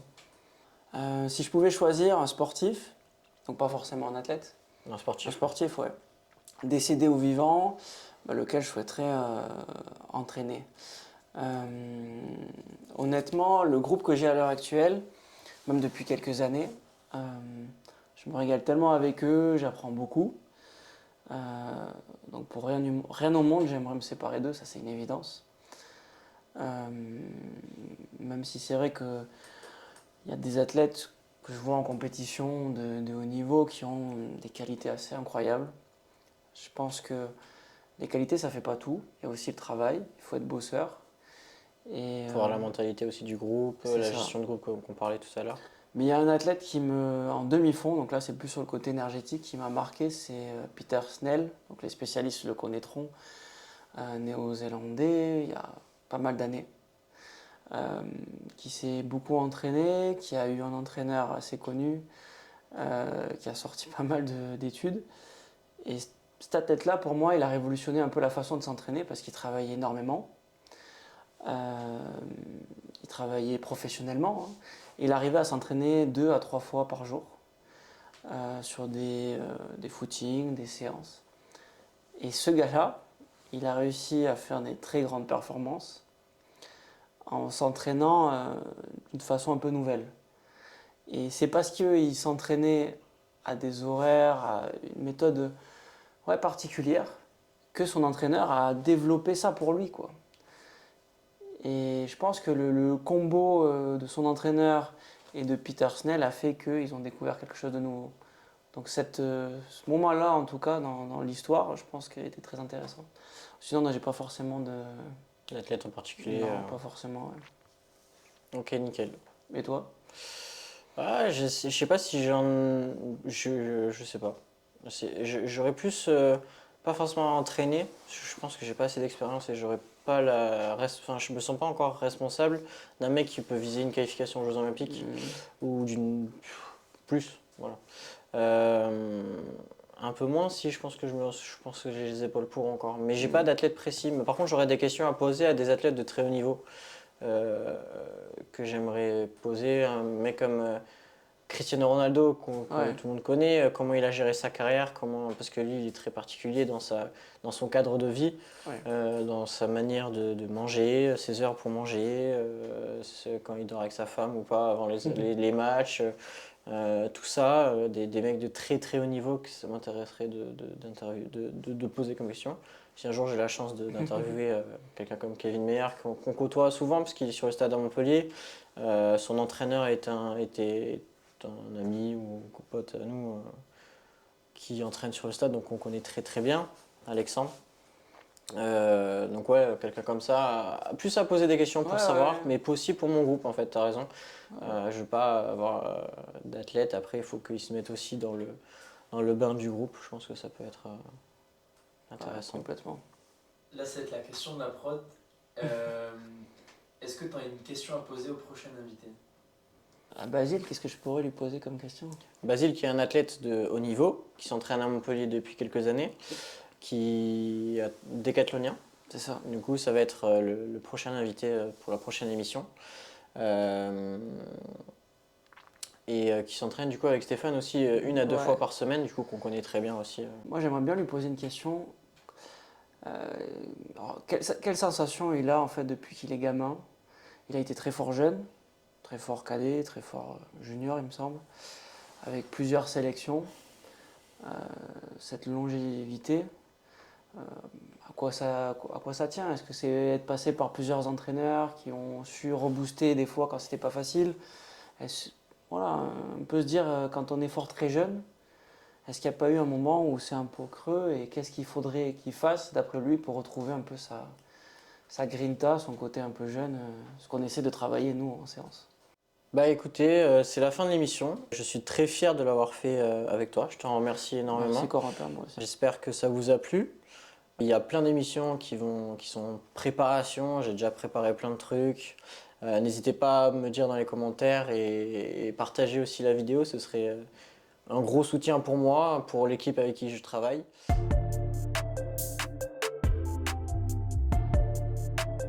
J'explose mon record en heptathlon.